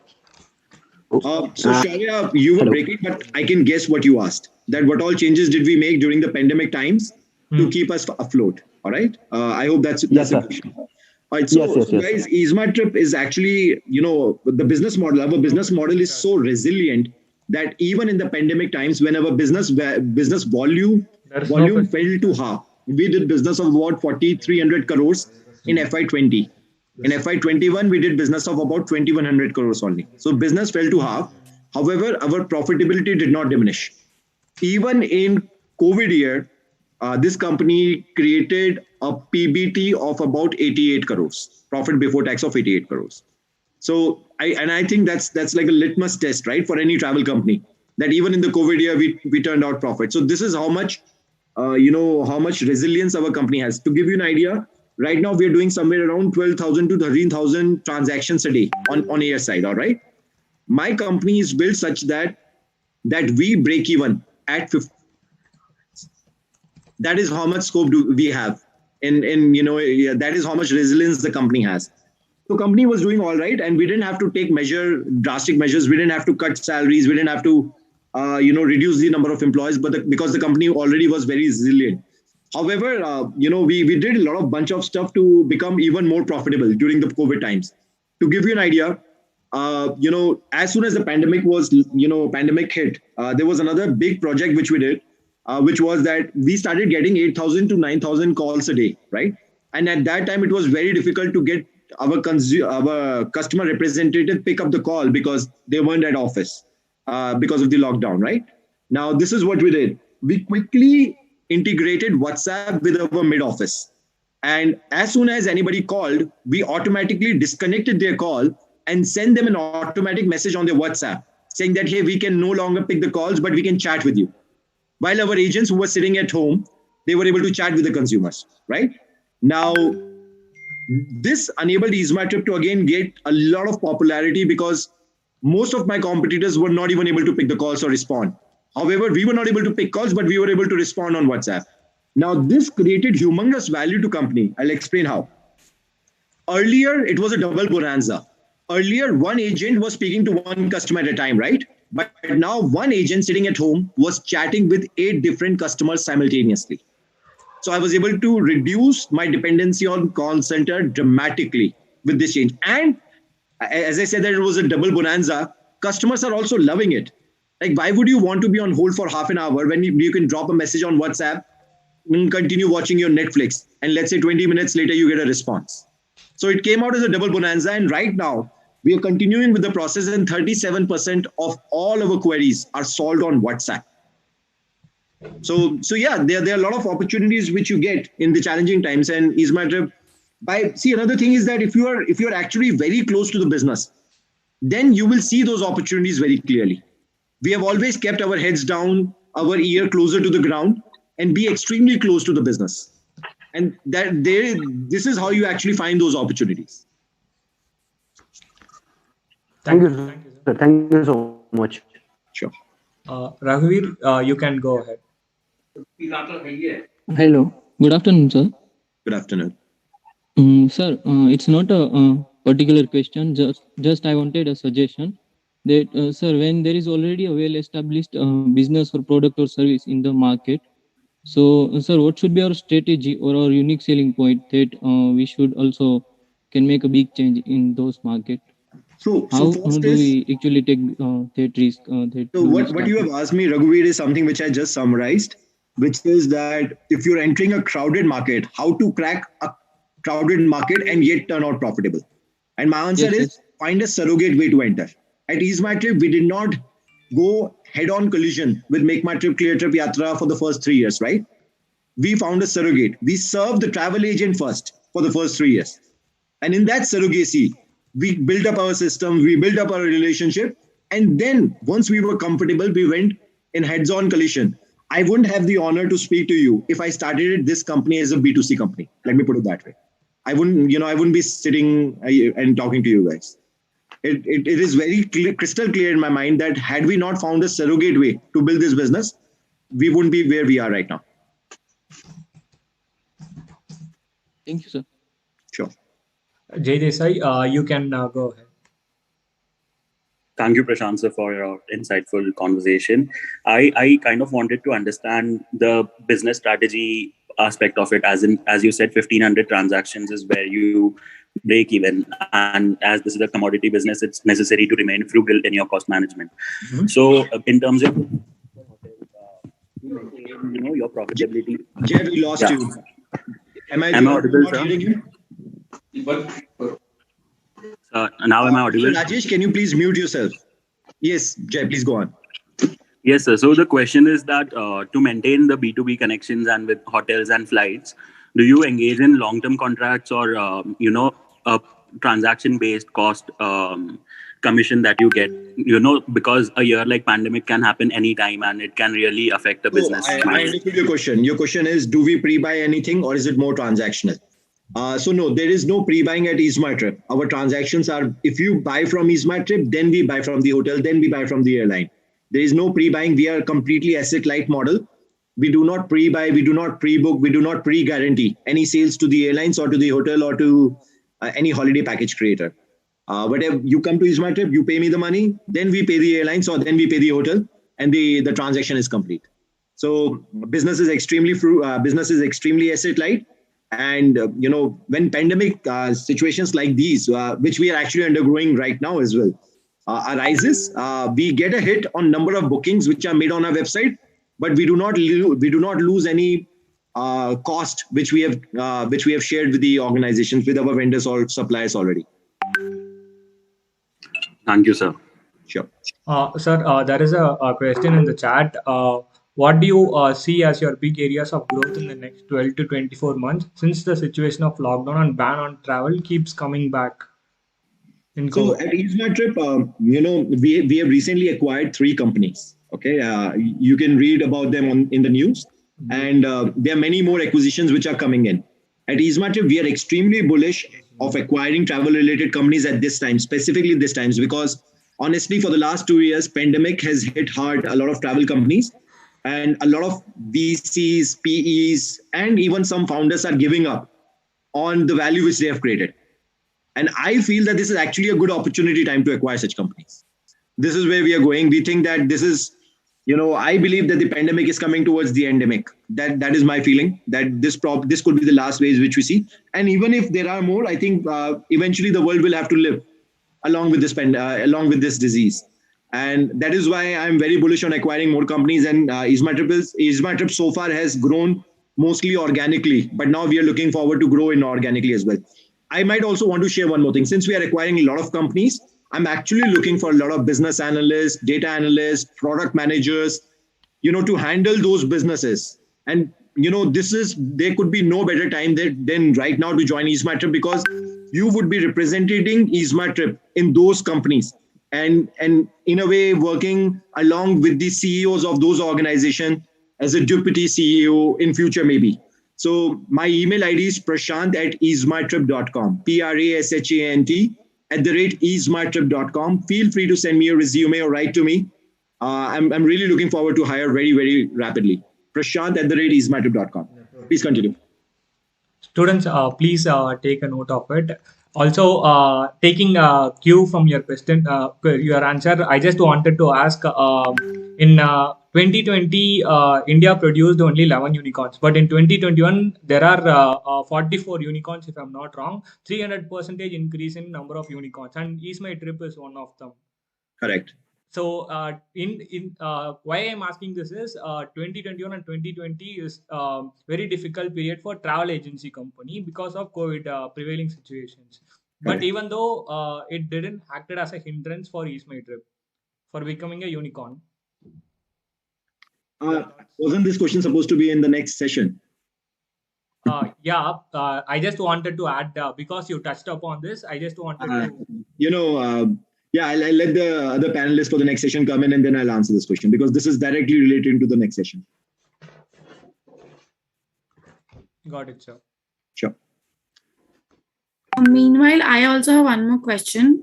That after achieving the unicorn status, what should be the next step for startups to go forward with, and what factor should they focus on the most? Honestly speaking, we were never motivated by the statuses. We could have raised 100 million, 200 million in year 2015-16 when all the VCs were chasing us. Seeing our growth, all the VCs were chasing us. They were coming to our offices, asking us to take their money, but we didn't take their money. We could have actually become unicorn much, much earlier had we taken a VC money early, beforehand. But we knew that every money has a color, and you should know what their expectations are. Whenever a VC would approach us saying that, hey, we are willing to put money in you, my answer was that I am willing to take your money, but only if you are okay for me to put that money in the FD, because I don't need money. I'm happy to take your money and put it in the FD and get the interest out of it, because I am growing organically. I'm growing 50% year on year, and I'm growing profitably. So I don't intend to spend that money on giving crazy amount of discounts to the consumers.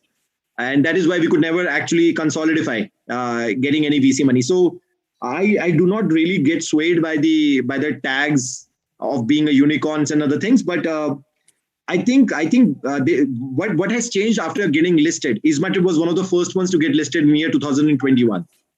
First, we got listed as a tech startup. We were the first ones. Then Nazara, then Zomato, and then the others came in, and now there's a plethora of tech IPOs which are happening in India.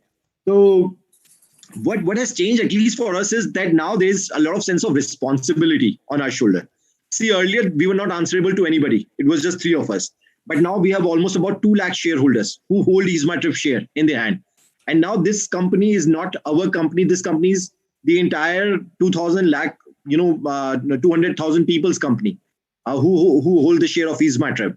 So there is a lot of responsibility on our shoulder to continue to grow this company, and much more than we actually anticipated. The feel of the pressure of responsibility is actually very well felt by us.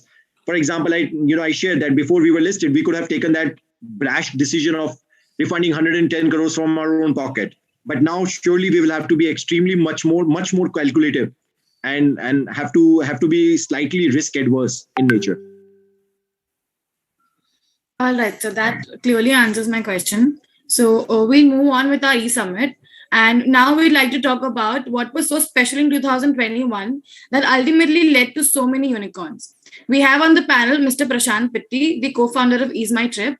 And along with him, we also have the co-founder of Grow, Mr. Ishan Bansal. Before founding Grow, he has had a unique experience in tech space and has also worked in both corporate development function at Flipkart. Mr. Bansal has a wide experience in dealing with both Indian and global companies. He's also worked on merger and acquisitions, sourcing and execution for online travel space for IBBO Groups of India. The panel will be moderated by Mr. Sriram Iyer from Business Insider. With nearly 15 years of experience, he is one of the rare professionals in the news industry who has cut his teeth in a variety of roles on and off screens. From reporting to production, from editorial to business, he is a one-stop shop for every need in the news organization. We're extremely honored and delighted to have you all on the panel, and I request Mr. Iyer to take it forward from here. Thank you, Yashvi, for this very generous introduction, and I'm absolutely excited to be part of this, special event at IIM Udaipur. Thank you for having me over and placing me amidst a bunch of young go-getters who built $1 billion enterprise, each of them. I see that as a mark of respect, not just for me, but for my young team at Business Insider that goes to sleep after an honest day's work in journalism every single day. So thank you on behalf of BI, and I'm excited to be here sharing the stage with two of the only 40-odd people in this country. I know you all were discussing about the boom in unicorns last year, but remember, in a country of over 1 billion people, there were just about 40 businesses that became valued over $1 billion last year. Two of them are here with us today. And it's a pleasure to be with you guys, Prashant and Ishan. For the entirety of 2021, we've been gloating over this explosion in the number of unicorns. And at Business Insider, we've celebrated every single milestone therein. We got about 40 of them last year, and a total of some 70 something, right? That's nothing in a country of where a majority of us are under the age of 35, and we have 1 billion and more people. So Ishan, let me start with you because I haven't heard you. I came in when I heard Prashant talk. This is my first interaction with Ishan, so I want to start off with you. You went to BITS Pilani, XLRI, finished your CFA. You're definitely used to being among the toppers, isn't it? And today we're sitting at IIM. I think I am the odd one out here with absolutely no academic, pedigree, so to speak. But then you went on a step further and you got the topper of all toppers to back you now. I'm talking about Satya Nadella.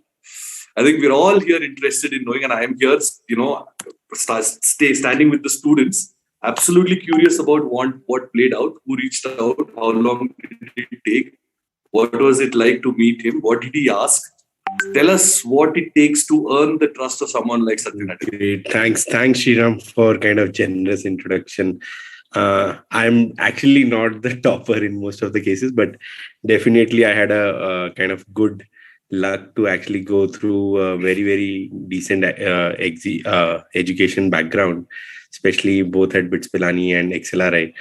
I was actually a totally different person before, I would say, when I started Grow, because I come from a very, very finance kind of background. I actually spent most of my time in investment banking, either on the corporate side or was on the bank side.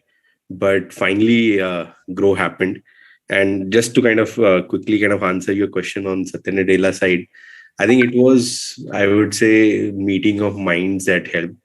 So luckily, we closed a round somewhere around September, October this year, which was the latest round we did.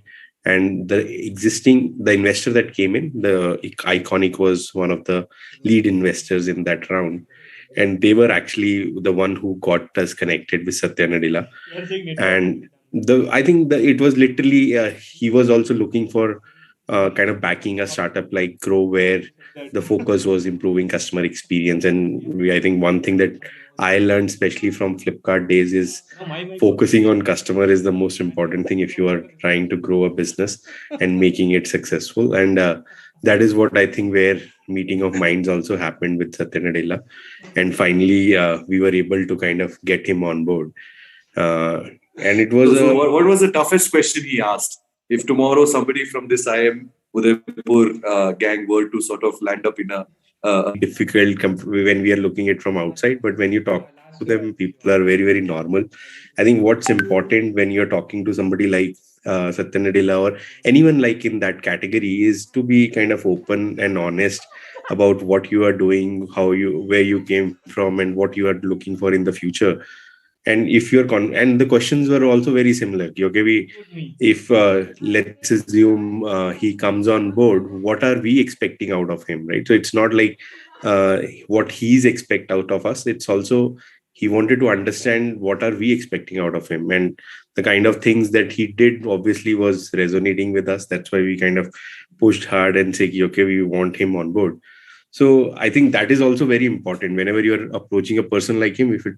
If you can tell what you want from him in a very nice, easy language, it will be highly effective. I think that's a golden words. I think all of us and every one of you here at IIM Udaipur should hold on to. Easy, simple language. I think we were having this conversation in our team just last week. I was interviewing a bunch of kids for a role, and I was explaining. The takeaway was basically our language for our livelihood is so different from the language that we use in our living, right? If these two things come together, I think the clarity of thought and expression and articulation will be much better. And I think that the moment you start talking job, you start talking shop, suddenly the words change, the vocabulary changes. And I don't think it's necessary. And I think that is something I try to sort of inculcate amongst our reporters, even at Business Insider. We try to write as simply as we can and not, say EBITDA margin and weird things that only, people like Ishan will understand. But anyway, so I want to take this forward. We'll come back to this, Ishan. I mean, this Nadella curiosity will not be over for another 2 years also. We will have more and more questions. But Prashant, you're also a special one, and Prashant and I have interacted in the past. So you're a rare breed even within the world of unicorns, because like we discussed the last time, you have never raised funds from anyone. Only another person that comes to my mind is Sridhar Vembu from Zoho, who's completely bootstrapped his startup. Plus, you've never made a loss in the 13 years since you founded this company. So your vibe is very different, and I don't think that unicorn tag means a lot to you. Yeah. It doesn't, right? Are you paying attention? Do you want to sort of tell us a little more about this experience? Because I'll tell you why I'm asking this. I am a commerce graduate myself, and when I was in my college days, somebody sort of gave me what was then considered to be a very precious piece of advice: is that धंधा करना है तो अपने पैसे से नहीं करना है. Never risk your existence in trying to be an entrepreneur, especially a risky venture. But you haven't. I mean, has that changed? Have times changed, or was that bad advice? Well, every advice has a context to it, right? In contextual way, it might be a correct advice to somebody, but I'll say from what we have understood, even not just during running EaseMart trip, but also in general in life, that whenever you have plan B, your plan A is set to take a hit one way or the other. That this is where to give you one real life, thing which I have experienced myself during preparation for IIT. I did not give any other exam except IIT, and all my friends call me crazy. They're like, "What are you doing?" Like, I'm like, either it is IIT or I'm going to drop and try again next time. So I just didn't have any plan B at that time as well, and that probably forced me to succeed in my plan A. And in fact, I made this decision about a year ago that I'm just going to give not even DC, not even Roorkee. Roorkee was a different campus at that time in the year 2001. So, I decided that either it's going to be IIT or nothing at all. And maybe that also accumulated in making IIT also a reality, right? So when you use your own money at some level, in fact, I won't even say that we heavily leveraged our own money. We come from an extremely humble background. Like we are three brothers, right? So we lived in one bedroom apartment till I graduated. One bedroom apartment with three adult male child. Imagine how difficult that would be for our parents. So we come from an extremely humble background. The only first set of money which our family saw probably was me going to US right after my graduation. My first job was in the US. This is where we actually saved some money.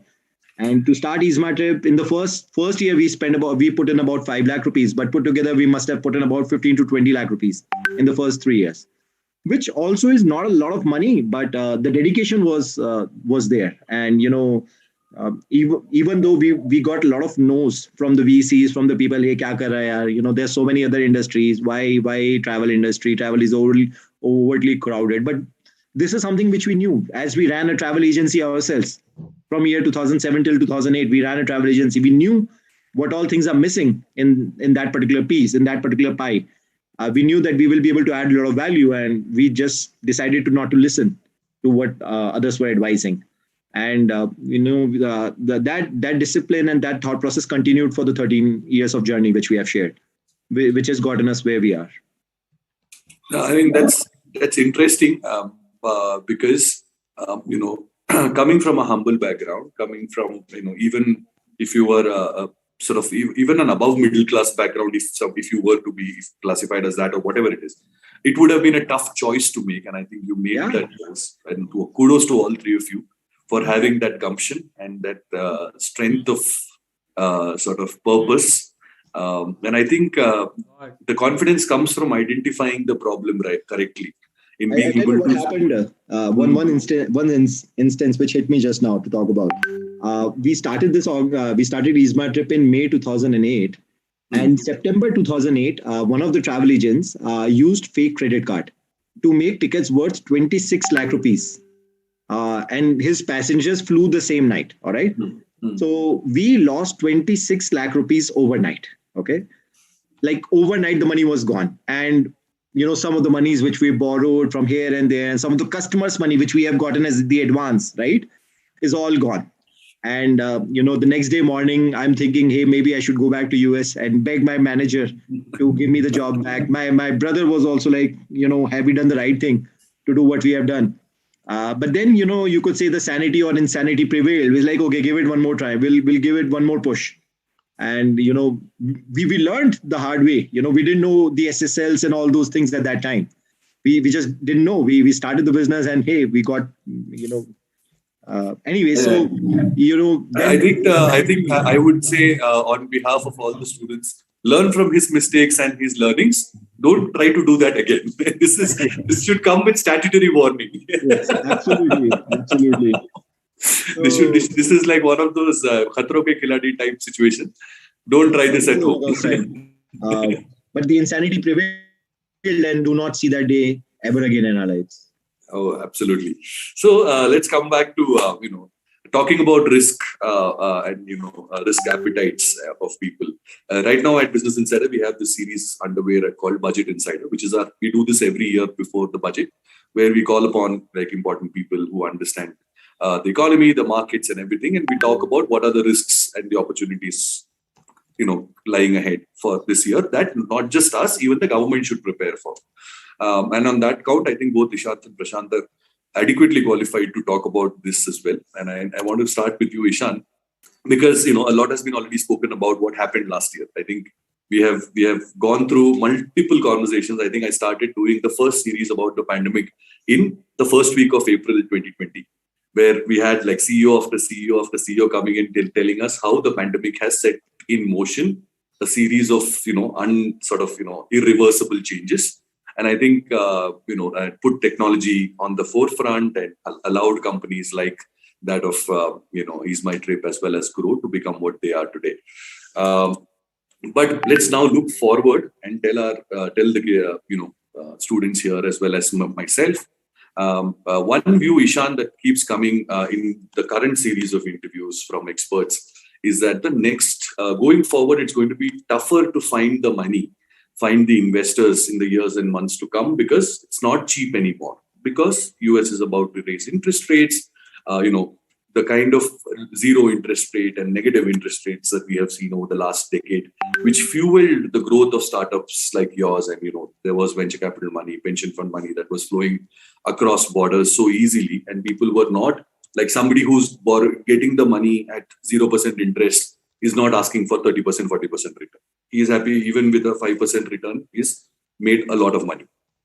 That kind of ease is now going away. Therefore, risk appetite is going to be lesser. And we're already seeing that play out a lot in the equity markets and to an extent even in the bond market in the last few weeks. Now, these are cyclical events that play out every few years. And Ishan, in your case, I think the year that you founded Grow 2016 was a tough year in that sense. I don't know if I wouldn't have had the guts to say, I'm going to risk capital and, leave my job and start a company when China was collapsing, Brexit was about to happen, and, the world was, completely changing character, no less than the pandemic. Yeah? At that time, the panic levels were just as high. And if amidst those, fears and anxieties, as someone with your expertise in finance, did you consider those global factors, right? I mean, I'm coming back to the same theme that Prashant just spoke about, conviction and gumption, right? Did you consider those global factors then? Do you consider them now? And are you someone who says, let's identify the problem or the gap in the product or the service that you are aiming to provide, and everything else is just noise or, just a matter of time? Which side of the two are you on? Yeah, I think probably on the second side, the way we looked at it at that time was very clear that we are able to identify a problem, and there is actually at that time, at least no one was really gunning for it. And we thought, okay, if we are able to create something which is super simple for people to understand and actually act on it, we can actually create something totally democratic and will be pretty big over a period of time. Looking at markets and all, we were kind of, obviously we thought, okay, given that these are always cyclical events, so it'll happen for a year or two. And generally, if you look at most of the good companies are born around that time. And if we are one of them, if we are able to survive for first 2 to 3 years, definitely we'll be able to kind of catch up with everyone who comes after or before us, who would have raised a lot of money at that time. But it doesn't matter, because if you are frugal at the time when you're starting, and we were literally, and the biggest benefit that we had, we were 4 founders. And because of 4 founders, and 4 of us were totally different in terms of skill set and the work that we were doing. And we didn't hire, I think, we hired 1 person because we never had, 4 of us was not a front-end guys. So there was 1 person who was used to manage front-end, and rest for... When you say front-end, what does that mean in your business? So basically building an app and website kind of things. Neeraj was our CTO who was brilliant at back-end.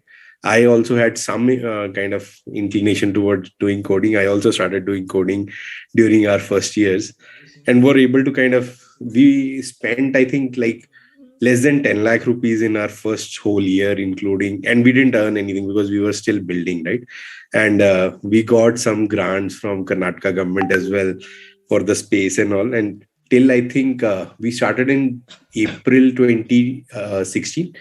And we raised our first angel round also around January 17. So that was the time when we spent, I think, actually we between 4 of us, we raised like 5-10 lakh rupees. But we spent, I think, even less than 5 out of it. And the idea was, okay, we don't need it, because in the end of the day, we are not going to spend this money on marketing. The only job is for 1 person's salary, plus whatever rent, etc., is the cost for us. And which helped us actually, because coming from that kind of time frame and mindset, we were able to actually build something which was relatively frugal in that sense. And even the money that we raised was not significant. We raised around, I think, 1.5-2 CR at that time. And that too also kind of took us almost more than 1 year. And to not even spend that, actually, after almost 1 year of that, we actually finally raised money from Y Combinator. and that too also was not very significant. So if you look at most of our journey in first 2 to 3 years has been working on a very frugal way to actually build the product which customers like. And finally, when it kind of started growing crazily, is when we thought, okay, now is the time to actually raise and kind of spend on marketing as well. So we started marketing, I think, probably end of 17 to early 18 actually. And that is the time when we were able to actually raise like 1.5 million. And there also we were just experimenting and figuring out how do you we get maximum out of the small amount that you have, right? And I used to do paid marketing myself, and was able to kind of figure out some of the new hacks, because a lot of people were app marketing was new at that time, and was able to figure out some of those things. As well as we used to rely a lot on content. Today also we rely a lot on content. We used to write it between four of us, almost 4 to 5 articles a week. And the reason was basically, if you can create a huge audience on content, you can get a lot of people for free. So those were the, I think, mindset that we were born in. And we always thought ki it will be a short term, when if you are able to build something, people will be willing to give you money. And the reason today also probably we are where we are today, because I think we were one of the least spent, where you can say CAC was least among the industry. When I say least, is like 1/10 compared to our competitors. And we were able to still create a huge franchisee with this limited amount of money. So that's where I think, from a money perspective, how we grew. But at the same time, always the thought was ki whatever market cyclicity is the cyclicity in itself, right? So it came in 16, then demonetization happened, which extended it for some time. And but it gave us a lot of benefits also. We wrote a lot of things around demonetization. I think ours was the first blog that came out after just demonetization. We got so much traffic just because of that. And then basically, even if you look at in next 1 year, I feel it's gonna be relatively better than 16. It's obviously not gonna be as exuberant as 20 to 21, but there is a lot of liquidity today still lying in domestic market, which was not there in 16 actually. So if you look at, I was talking to Shankar Sharma on our own event last weekend, where he was talking about liquidity getting dried up from US. But at the same time, in last 5 years, we have roughly 5x more retail investors in Indian stock market, right? And the amount of SIPs that go in every month is actually grown by almost 3x. So 3,000 crore to almost 10,000 crore. And if you look at that kind of money, can easily give I would say, a bit of shock absorber to whatever liquidity shocks that's going to come in. Definitely, there will be relatively challenging, but we are much more, I think the economy is much more robust compared to what it was during that time. No, that's an interesting. And also, I have one, sort of anecdotal kind of this thing. A lot of people, especially the retail investors, are now sitting on profits. So their risk cap, it's not just 1,000 rupees, it's 1,200 rupees is their risk appetite, because they have earned 20% return or 30% return on their capital. So they are willing to risk that as well, or at least, keep that 200 aside and spend the 1,000. Now, they're not pulling out the money in a hurry. I think that's an interesting phenomenon that we are playing. I don't know how long it will play out, because we've already seen about 4 months of correction if you were to include post-Diwali till now. And how much of that profit still remains is something we'll have to see. But yeah, it's an interesting time.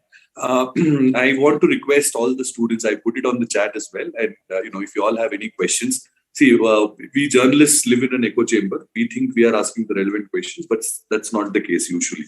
So if you all have questions that I can be the mediator and the messenger and, sort of put it in context in my own way, I'll be more than happy to do so.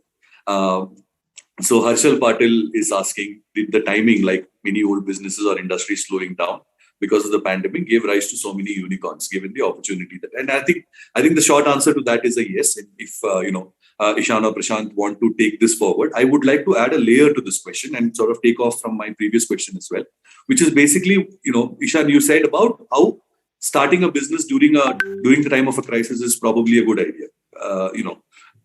If you can sustain that once the cycle turns, the growth will also be faster. In that sense, what happens? So if you are raising money during the time of crisis, right? Starting a business is one thing. Going for funding is another thing. What typically happens? Do you end up selling cheaper, or do you get more money? How does it work, right? What is the general sort of perception around raising money during the times of a crisis? So I think I have done that twice actually. So once during the 16 time frame, and we raised actually just after COVID also. The COVID wave hit, I think, in May, actually March 2020, and we raised in 2020 September as well. I think it's not about so it's how much valuation you want to do is up to you. So we've been generally conservative on doing that. But whenever there is a situation where we thought we will be actually better off raising, we ended up actually raising lesser. So that's actually, again, it's up to you how you want to play it. But generally, we've been kind of, if there is a market doesn't give you a good valuation, we don't raise much. Right? So we'll say, okay, let's try to raise as less as possible, because that will reduce your dilution. And if you don't raise, if you raise lesser amount, then you have to actually work with that amount itself, right? So you will be even more efficient with that capital. So that has been generally the phenomena, and people generally it's about valuation for people, right? It's about, okay, if today people are giving you... Because one of the most important elements of that valuation is the present value of the future profit, right? No, so it's not that scientific, I would say. People generally look at multiples. Today, being at a multiples of 50, tomorrow, if market is not well, that 50 can go to, let's say, 20, 30, right? So the valuation will go down. And that is the time when ticket sizes typically come down as well. So it's more related to valuation than actually... So short answer, raise money during crisis or raise less money during crisis? So it's if you can avoid it, it'll be amazing. But if you can't avoid it, I would say raise as less as possible. Okay. Then let me take a similar question to Prashant, because I'm sure you had a similar anxious moment when the pandemic hit us and brought the entire airline industry to its knees. And you were preparing for an IPO at that time.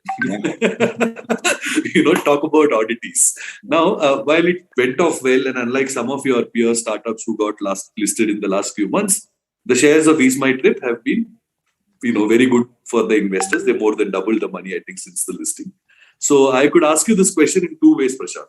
When you see the share price spike despite the problems in the underlying industry that you are operating in, do you sometimes feel like, I could have probably asked for some more valuation during the IPO? Did I sell my shares too cheap? Or I could ask you do this the other way. Were you tempted to delay the IPO at that point? Did you ever consider that? So, before the IPO, we actually didn't have any benchmark. There was no external investor. There was no valuation to the company, which was ever valued, right? We didn't have any benchmark of what our IPO price should be. So our bankers, suggested us a valuation of about 4,500 crores, right?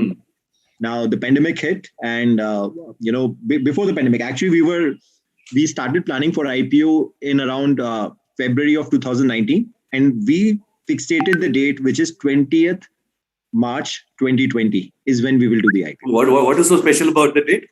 We fixated that was a Sunday. We fixated that this is the day when we are going to be listed, and we are going to be IPOing at that time. And this had to be before FY 2021 starts. All right, so it would have been amazing if tech entrepreneurs had some superstitious good luck charm kind of thing, auspicious dates.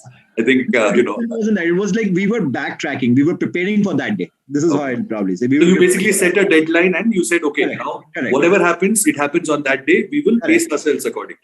Correct. Absolutely. So this was the. I think that's a great advice for all potential project managers.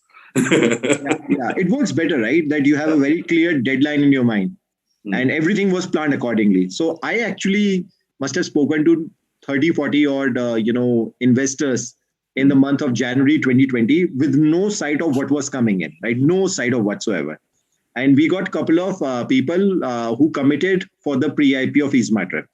Now, I remember on 6th of March 2020, I called them myself up and say that, hey, we are delaying our IPO for an indefinite period because we know something is going to come and it's going to come really bad at that time.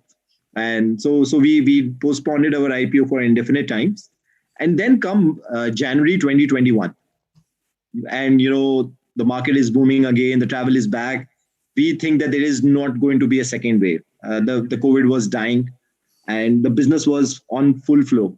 So I spoke to those set of investors again saying that, hey, could this be the right time to be listed? Like, yeah, why not? Hop on board. And we got listed on 8th of March 2021.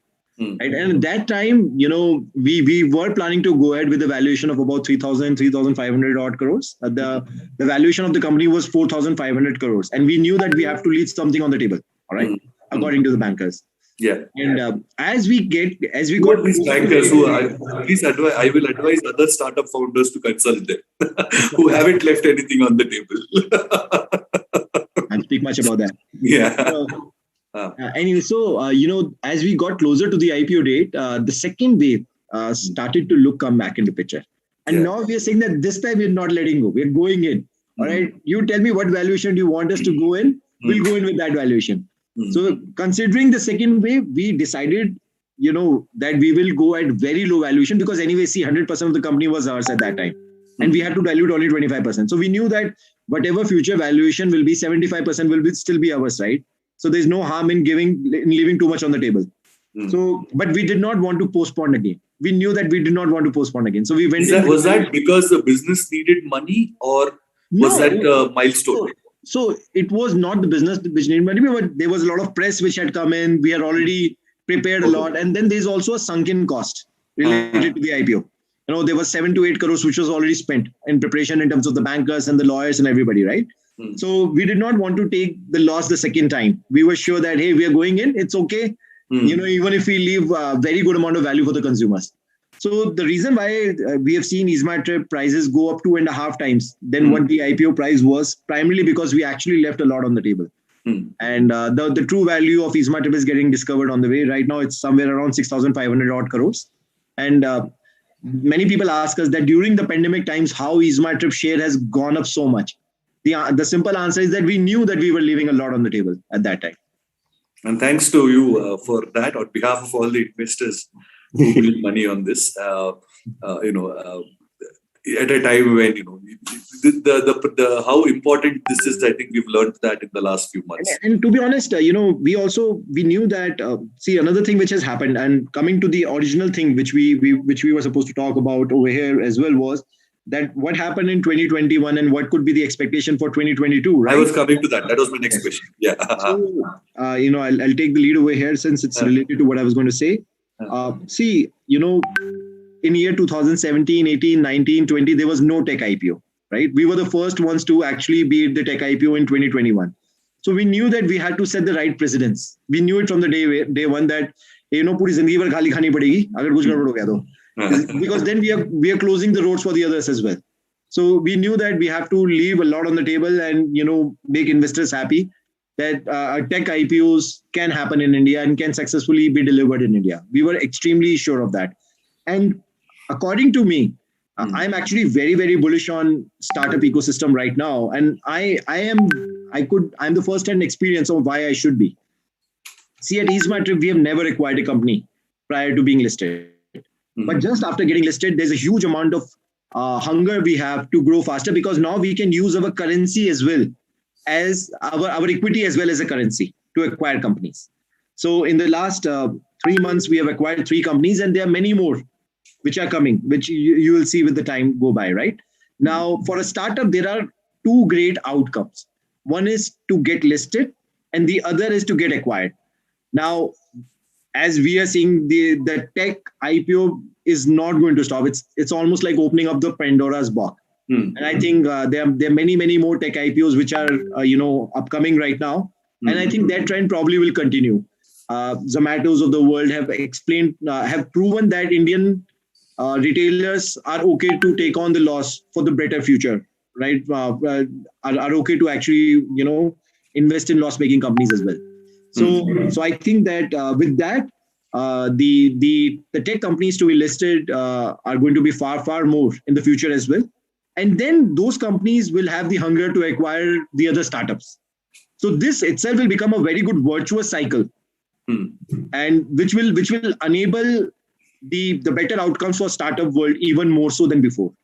So that is why, whether the Feds print as many number of notes or not, whether there could be a liquidity crunch or not, I think that this virtuous cycle is going to be there, and it has kick-started in year 2021, and this will probably enable a lot of more good outcomes for the startups, which will enable more startups to happen. This is the trickle down is happening as we speak. Correct. I can hear a bit of my own echo.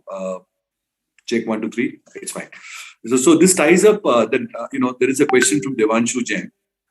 He's asking Ishan, how do you identify the need for your product, right? What is the customer validation process? He asks in the beginning years. I think that's an interesting question. I want to sort of again add a layer or twist it a little bit to say that in 2022, because like Prashant explained to us, that we are in a virtuous cycle. A lot of people are making tons of profit, and that is going to become investable surplus, which will go into startups and then create more startups, etc. But coming back to the one question that both of you asked yourself, which is, what is the problem I'm solving? What is my product? And therefore, who's my customer? In that, is there a glaring societal need that you are seeing today? Like if you were Ishan Bansal of 2016 in 2022, what would you be starting up? Honestly, that's very difficult question to answer because I'm very close to my own business. Okay. And whatever I see, I'll see kind of now in the lens of Grow itself. But I can tell you that's okay. So you can answer Devanshu's question, which is, how do you identify the need for your product, right? Let me answer that in the context of 2016 when we were starting off. The good part about our business was we were kind of our own customers, right? So that was the most simplest way we were able to identify. And honestly, that's, I think, one of the most difficult thing to actually identify if you are not your own customer, to figure out if your own product is working or not. So for us, it was, I think, relatively easy because the first question we used to ask you, okay, will I buy this product or will I actually start using Grow if this is the product available in the market, if this is the competition available in the market? And if the answer was, I will use it, then you will start questioning, okay, how much people like me will use it? So that's very easy to kind of extrapolate yourself. But I'll tell you, the most easiest mistake to make. So I think, but it's easy to answer for your own behalf and then extrapolating your I think the extrapolation bit, I think there are some problems that I can identify, and it's easy for me to think that there are millions of other people who face the same problem, which may not be true. Honestly, that rarely happens. Mostly, I have seen that people make a mistake of saying that I don't have this problem, but according to me, these people have this problem, and that's why this will work. So that is generally the bigger mistake that people do. I can tell you, in my interviews, if I used to ask people, what should I launch on Grow? One of the answer used to be, okay, you should launch a goal-based investing product, right? And I used to ask you, okay, do you have goals? Then the person will say, I don't have goals, but I know people who have goals. If you ask anyone, okay, tell me 5 goals of yours, how much money you're saving for it, they'll say, no, I am not doing that. But if there is a product, I will do that. So it's like, you are just hypothesizing that this is a real problem. I think there is a very interesting lesson that I learned from the FMCG industry, which is basically that you can only replace an existing product or a habit. It's once in a generation where you bring in an absolutely new product category. So, for example, you can replace chai with coffee with green tea with something else. The point is that people's habits are more or less fixed. They get up in the morning, brush their teeth, consume this, consume that, whatever, and you can replace that with a better, easier, more lucrative product or a service. But it's if you were to come in and say, here is a Maggie, and you drop your rice or roti and eat Maggie, that happens once in a generation. It doesn't. That's not true. I think that's been a bit Okay. old, I would say. Because if you look at all the startups in last 5 years, they have actually built a lot of those habits. So who was ordering food online 5 years back, right? Or No, but people were ordering food, right? They were not very, ordering very online. few. So if you look at very, very small segments, very, very small use cases, the need today is like probably 10x of that. I'm sure. No, I think the online is a layer, Ishan. Please allow me to disagree. Online is a layer. I'm not saying that's not. Okay. But the need is to order food. I want food to be delivered. Now that can be improved upon. But if I'm not someone who's never ordered food, like for example, my parents don't eat out or order food. They're like only home food, nothing else. You can never get them to use Zomato, Swiggy, whatever. No matter what you give them, I think 1,000 rupees a gold coin also, they'll not do it. Difficult to say, right? Because again, like I was talking about in Indian market, 5 years back, there were 50 lakh customers. Today, there are 2.5 crore, right? So there are 2 crore new customer who was not doing it earlier has started doing it. So there is a growth that our industry sees, and a lot of that growth. So the way we looked at it was basically there is a kind of incentive for people to do something, and then there is a friction of doing that same thing, right? So if you are able to reduce the friction or increase the incentive, more and more people will kind of cross that barrier. So how do you basically cross that barrier? Either increase the incentivization, which market is doing in last 3-4 years, right? The stock market has grown crazily, and at the same time grow, and the similar companies have reduced the friction of actually investing. The access has been working together. The growth of this industry has been really, really high. Prashant, do you want to add a perspective from where you come from? Because yours is slightly more different. It's discretionary consumption, not just consumption or investment for that matter. So I actually echo a lot of thoughts which Ishan shared, that, there are people, at least what we believe is that changing old habits is a possibility these days. And, the internet world, a year in internet world would be a decade in a past year and in the past times. So hence, that is why the generational thing which FMCG probably considers is almost a year for internet world, according to me. Okay. And, Bitcoin world is even more faster, as we know. So I think the time frames have also changed in which the disruptions can happen. And according to me, there are so many. I also would echo the same thought as Ishan said, that, now whatever I look with the angle of ease my trip. So it's very hard to find newer opportunities beside what you're doing in your business, and or identifying or even calling it out. But one thing I know, if anybody asks me advice about which startup they want to start or what do I think that, challenging an incumbent player is not that difficult as world believes it to be. If you really have a true product market fit, and a lot of times what happens is a current incumbent player, they usually maximize on the revenue. All right, they're maximizing on the revenue part. So they even though they're targeting everybody, they might be focused on one very specific set of population and have customized their product according to those expectations, and hence is leave somebody who's underserved. They will always, and nobody, whether it's EaseMyTrip or whether it's Grow, we all will customize for one particular set of product, which is giving us the maximum revenue, the maximum return, the maximum impact.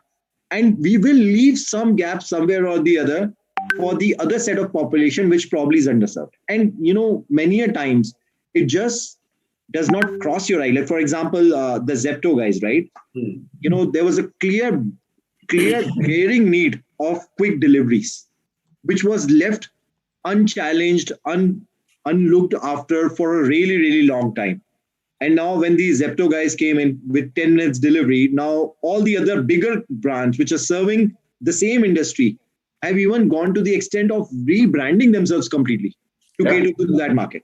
I would advise all of you to check out there is a Business Insider newsletter every week that we do called Simply Put, which essentially takes these new concepts and sort of simplifies them into very digestible, usable information, right? Especially the journey of guys like Zepto and Blinkit and Grofers, whatever, Grofers to Blinkit. And what is it likely to happen? I mean, honestly, the first original quick delivery was our neighborhood kirana guy. He was the only guy who would actually give it to you in 10 minutes. Again, I'm kind of trying to tie it back to that FMCG logic because that is FMCG. And there is a habit. There was somebody delivering that need. It was like Ishan explained. There was friction and there was incentive, and there was a room to improve as well as make it more incentivize people to start using your service. And I think that's where people like Zepto and others have come in, done so, and that's a fascinating space. Not just Zepto, there's the point I'm trying to say over here is that every industry will have some set of customers who are not satisfied because the incumbent player, the current top player, is leaving something on the table for the others because they are focused on somebody else. So there's always an opportunity even in the existing markets. Especially in countries like India, developing especially like countries like India. It's very hard for one problem to solve, one solution to solve all problems. So hence, and this is where a lot of value is hidden. And once it gets discovered, it comes out as a huge value to everybody. And hence, I never discourage anybody to say that, hey, this market is too crowded, this market is less crowded. In fact, if the market is too crowded, then also means that there are enough people in, there are enough customers already which are there for that particular market. So my advice is just to find a very good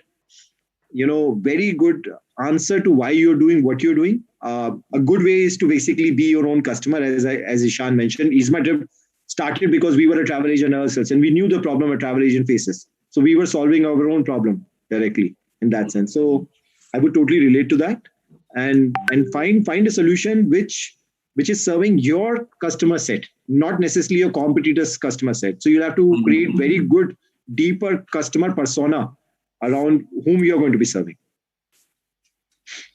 Yeah, I think just adding to that, what we saw also interesting thing. We started with kind of focusing on this segment, and you might realize over a period of time you actually solved for some lot of other segments as well, right? So we today Grow is getting used by a lot of people in rural areas, tier 3, tier 4, and we never thought okay, actually people will start doing it because if you understand the segment really well, you actually see their needs are very, very similar to the needs of what we were kind of doing, right? Simplicity is what they need.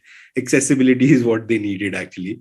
And we were looking at accessibility from a perspective of kind of laziness, I would say, that I don't need to kind of meet someone or take a call. I should be able to do it myself. But if you extend it to a rural market, they actually don't get a call. So they need to do it themselves. So there's a kind of another segment that opens up once you actually launch the product also. It's just at the time when you're starting, even a small segment, if you can think of and are able to kind of build a PMF with them, then scaling that you might do PMF for 10 more segments. So it's just a good starting. What is that? What is the phrase that you use? PMF? Product market fit. Product market fit. Again, I am a militant, crusader against jargon. So, so product market fit. Yes. Okay. So are we out of time, guys? Or do we have more? I can keep talking. Anyone from IIM Udaipur? Is there a deadline? Yeah, actually. Okay. So I'm happy to wrap this here, but I have one question again, because things have changed because a few years ago, when I used to meet startup founders, we would discuss about selling out too soon and how much stake have you left, etc. How has it played out? I mean, now that you are listed, Prashant, I'm sure we can go and check up on the stock exchange how much stake you have left, or you could tell us along with a piece of advice. So same question goes to you, Ishan, as well. Well, at EaseMyTrip, 75% is still owned by 3 of us, and we are looking forward to continue holding a majority of EaseMyTrip for a longer duration of time, because we know that we are still at square one. There's still so much room to be done. And your situation is different. Because you never went to a VC. I'm sure Ishan will have a slightly different perspective. Yeah. From my side, I'm looking forward for the next decade. Yeah.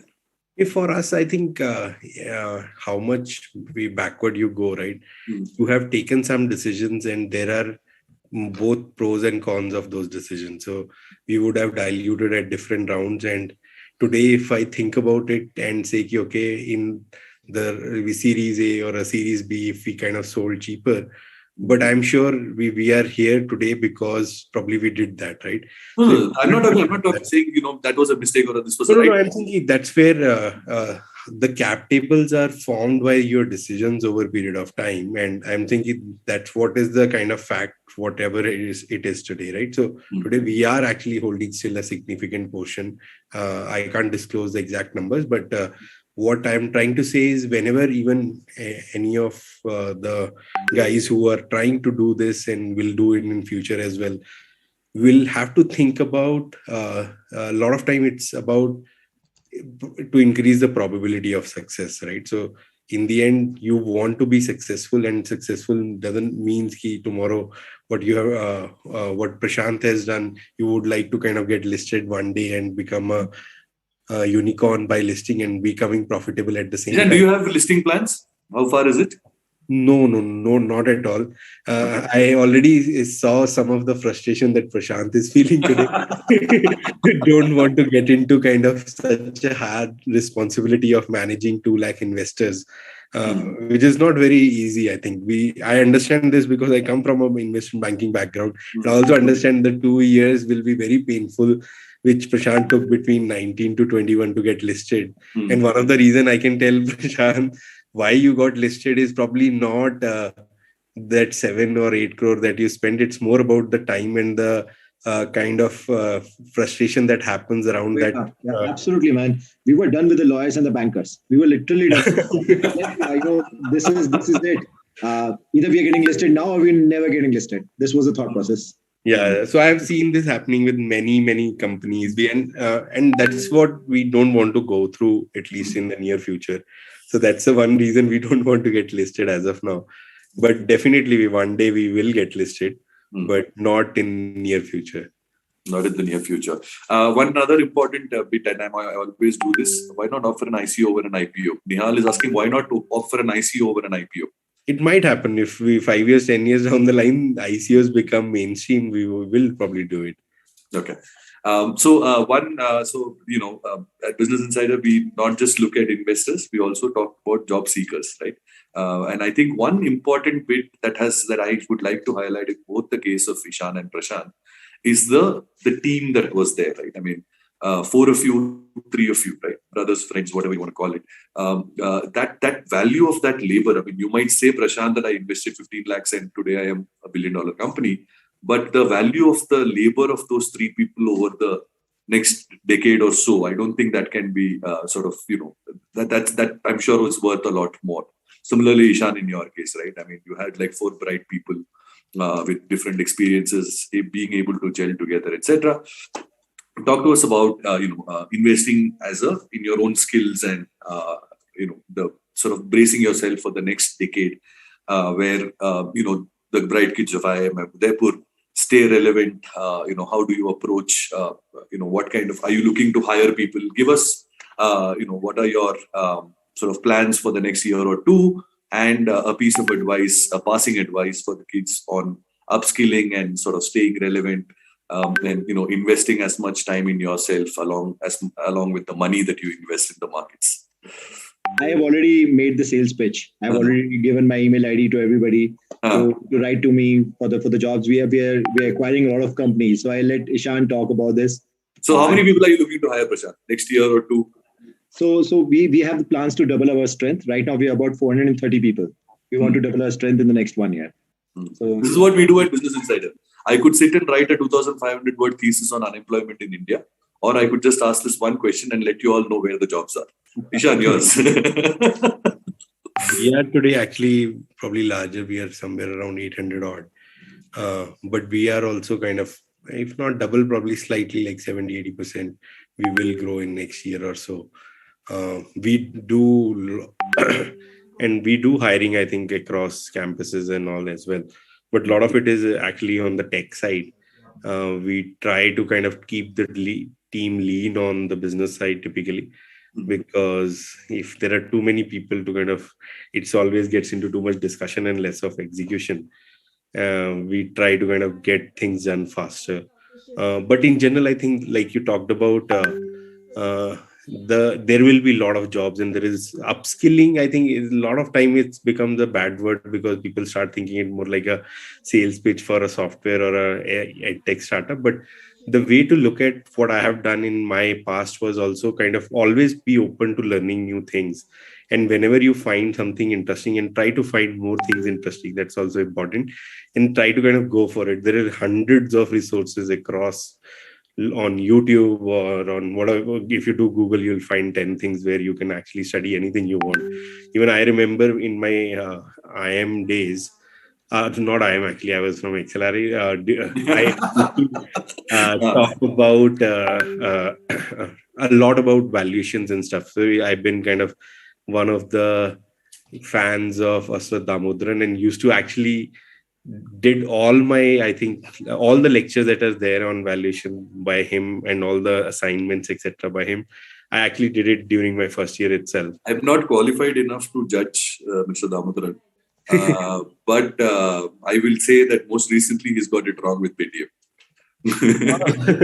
Yeah, again, it's you can be, anyone can be wrong. Nobody has seen the future. It's just about figuring out how you are looking at it. Everything, it's about understanding how valuations are done, right? In the end, there are assumptions that gets into doing valuations, and assumptions can be true or wrong at the same time. So everybody should have privilege to be wrong. Yeah. On that note, I would, if there are any questions for me, anyone, if I would end my questions here. If there is anything that I can answer, I'm happy to do so. Otherwise, I'll hand this back to Yashashri. Was that the name? It's Sumedha. So in the interest of time, I think we should move on to our last segment. I would like to thank Shriram Iyer, the Chief and Editor of Business Insider, for moderating the panel, and Prashant Pitti and Ishant Bansal for taking out time from their busy schedules to be at the eSummit 22. Your presence and wise words helped us magnify our cause to invoke entrepreneurial culture in the best possible way. I also thank the panel on the behalf of our community, who were thrilled to have each one of you as our company and getting to exchange a few words with you. We look forward to implementing these insights in the coming future. Now, on our next speaker is an alumnus of XLRI Jamshedpur, about whom Yashvi has covered pretty well. He has a versatile work experience of over 10 years, including working in corporate development function at Flipkart. In 2016, he co-founded Grow. Grow is a startup that provides its users an online investment platform. The company is making it possible for more people to actively invest for their future. In April 2021, Grow reached the unicorn status and continues to reach new heights. I welcome you all to the takeaway epilogue by Ishant Bansal, the co-founder of Grow. Thanks, Sumedha, for a nice introduction.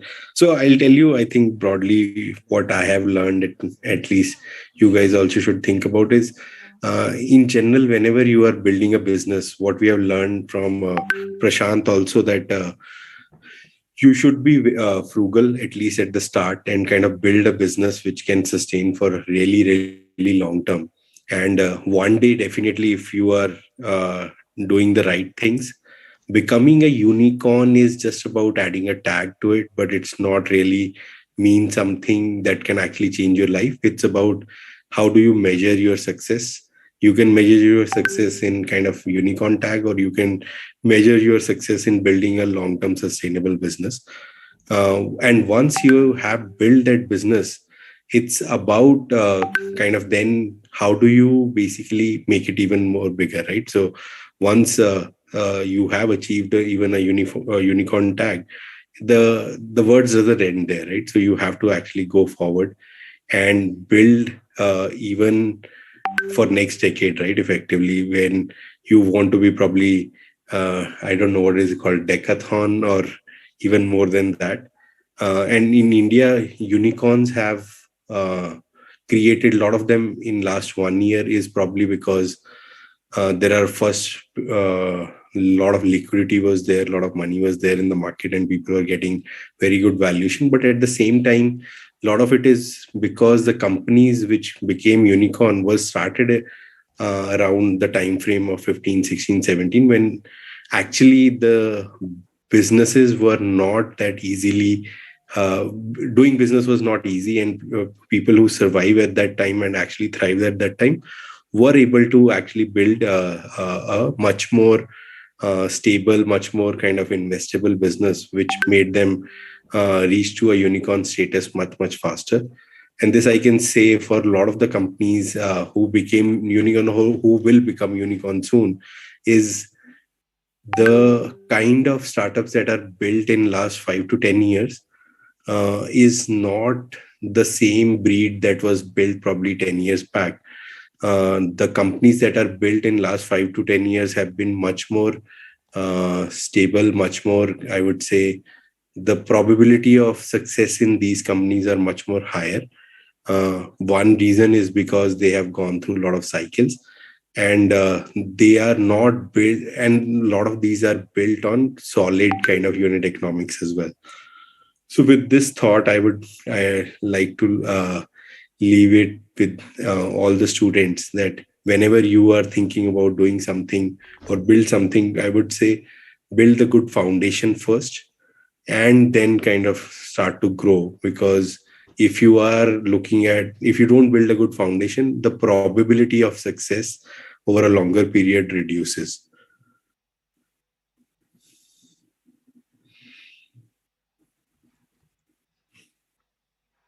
Sumedha, you want to? Thank you, sir, for your generous words. If you could, our students might have questions with them. If you could please, if we can let people ask questions, we can go ahead with. Sure, we can kind of do it for next 10 minutes. People who have questions, please raise your hands.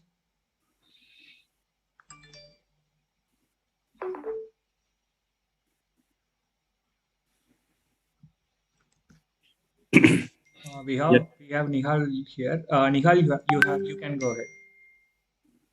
Yes. Hi, Ishan. Thank you very much for the very inquisitive session. I'm also a user of Grow. I just wanted to know how Grow makes money, because mutual funds usually with a direct plan, you don't actually get commissions, and also with your you don't charge brokerage as such.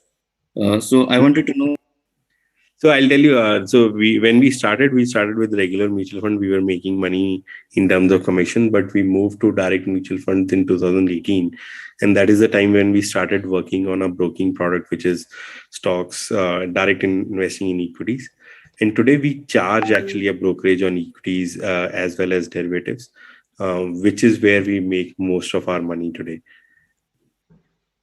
Okay, and do you also what about advisory services, or is that a thing that you're looking into for added revenue? Not as of now, because we feel advisory is difficult to scale, because we are serving a very, I would say, large kind of customer base.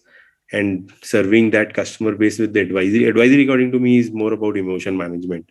And if it's about return management, we have thought about actually the best way to scale advisory is to open your own mutual fund company. That's why we have gone ahead and actually did an acquisition of India Bulls Mutual Fund. And idea is to launch our own mutual fund to actually kind of make advisory scalable. Thank you very much. Harshal, you can go ahead. Yes, sir.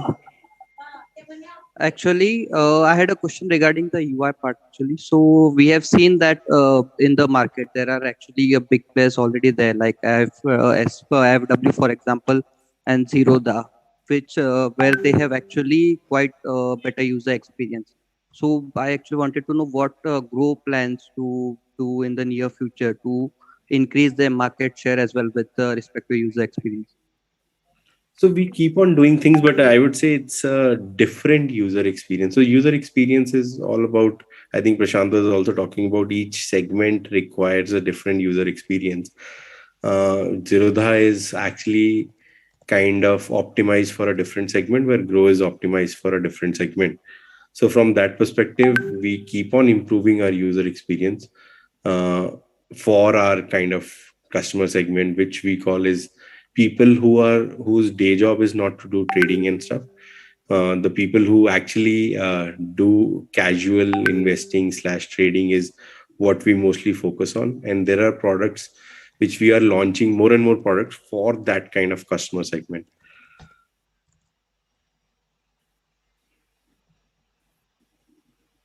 Thank you, sir. Guys, do we have any more questions? If you have, please raise your hands. You could do it.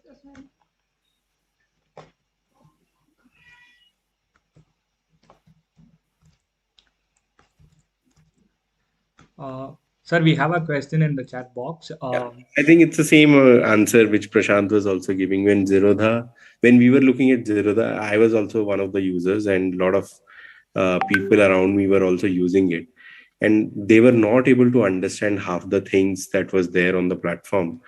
And we thought probably people are using Zerodha because there were no better product available in the market for a customer segment that we are targeting today. So there is a customer who today doesn't want that complicated kind of experience in placing an order, when it's just about entering how much money you want to put in and how much share you want to buy. It's much more easier to do that on Grow. If you want to actually do a lot more complicated, like you want to place an SL order, or if you want to, I don't know, GTT and a lot of different things which 1% of the customer base typically uses. Actually, Zerodha has built a more inclusive product from that perspective. But ours has been more focused on kind of a core TG and making it much more simpler. And the way to make things simpler is do less. And deciding that I'll not do A, B, C, D is not easy. Got it. In the interest of time, we won't be taking any more questions. Finally, we thank you, Ishan, for taking out time from your busy schedule to join us for the eSummit. This was a very insightful session, and your presence and wise words help magnify our cause to invoke entrepreneurial culture in the best possible way. I also thank you on behalf of our community, who were thrilled to have you as the company and exchange a few words with you. We look forward to implement these insights in the coming future. Thank you. Thanks, guys. Thanks for having me here. It was a good session. I think very good questions and a lot of interesting discussions that happened. Hopefully, you guys will at least note some of them and probably use it in your future. Thank you so much, sir. Bye.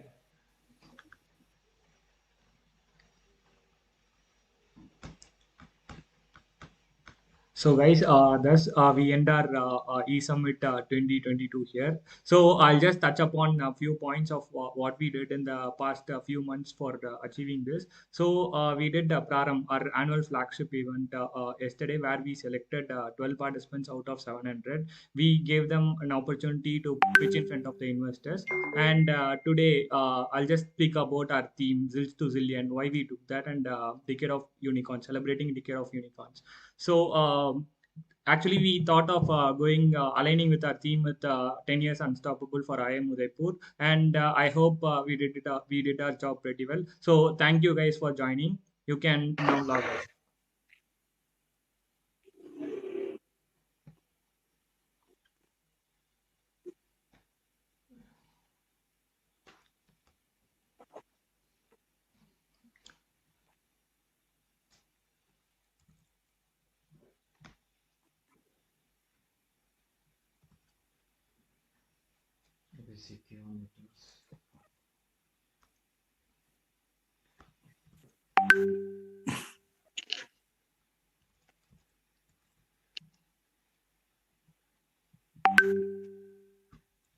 Guys, you can log off.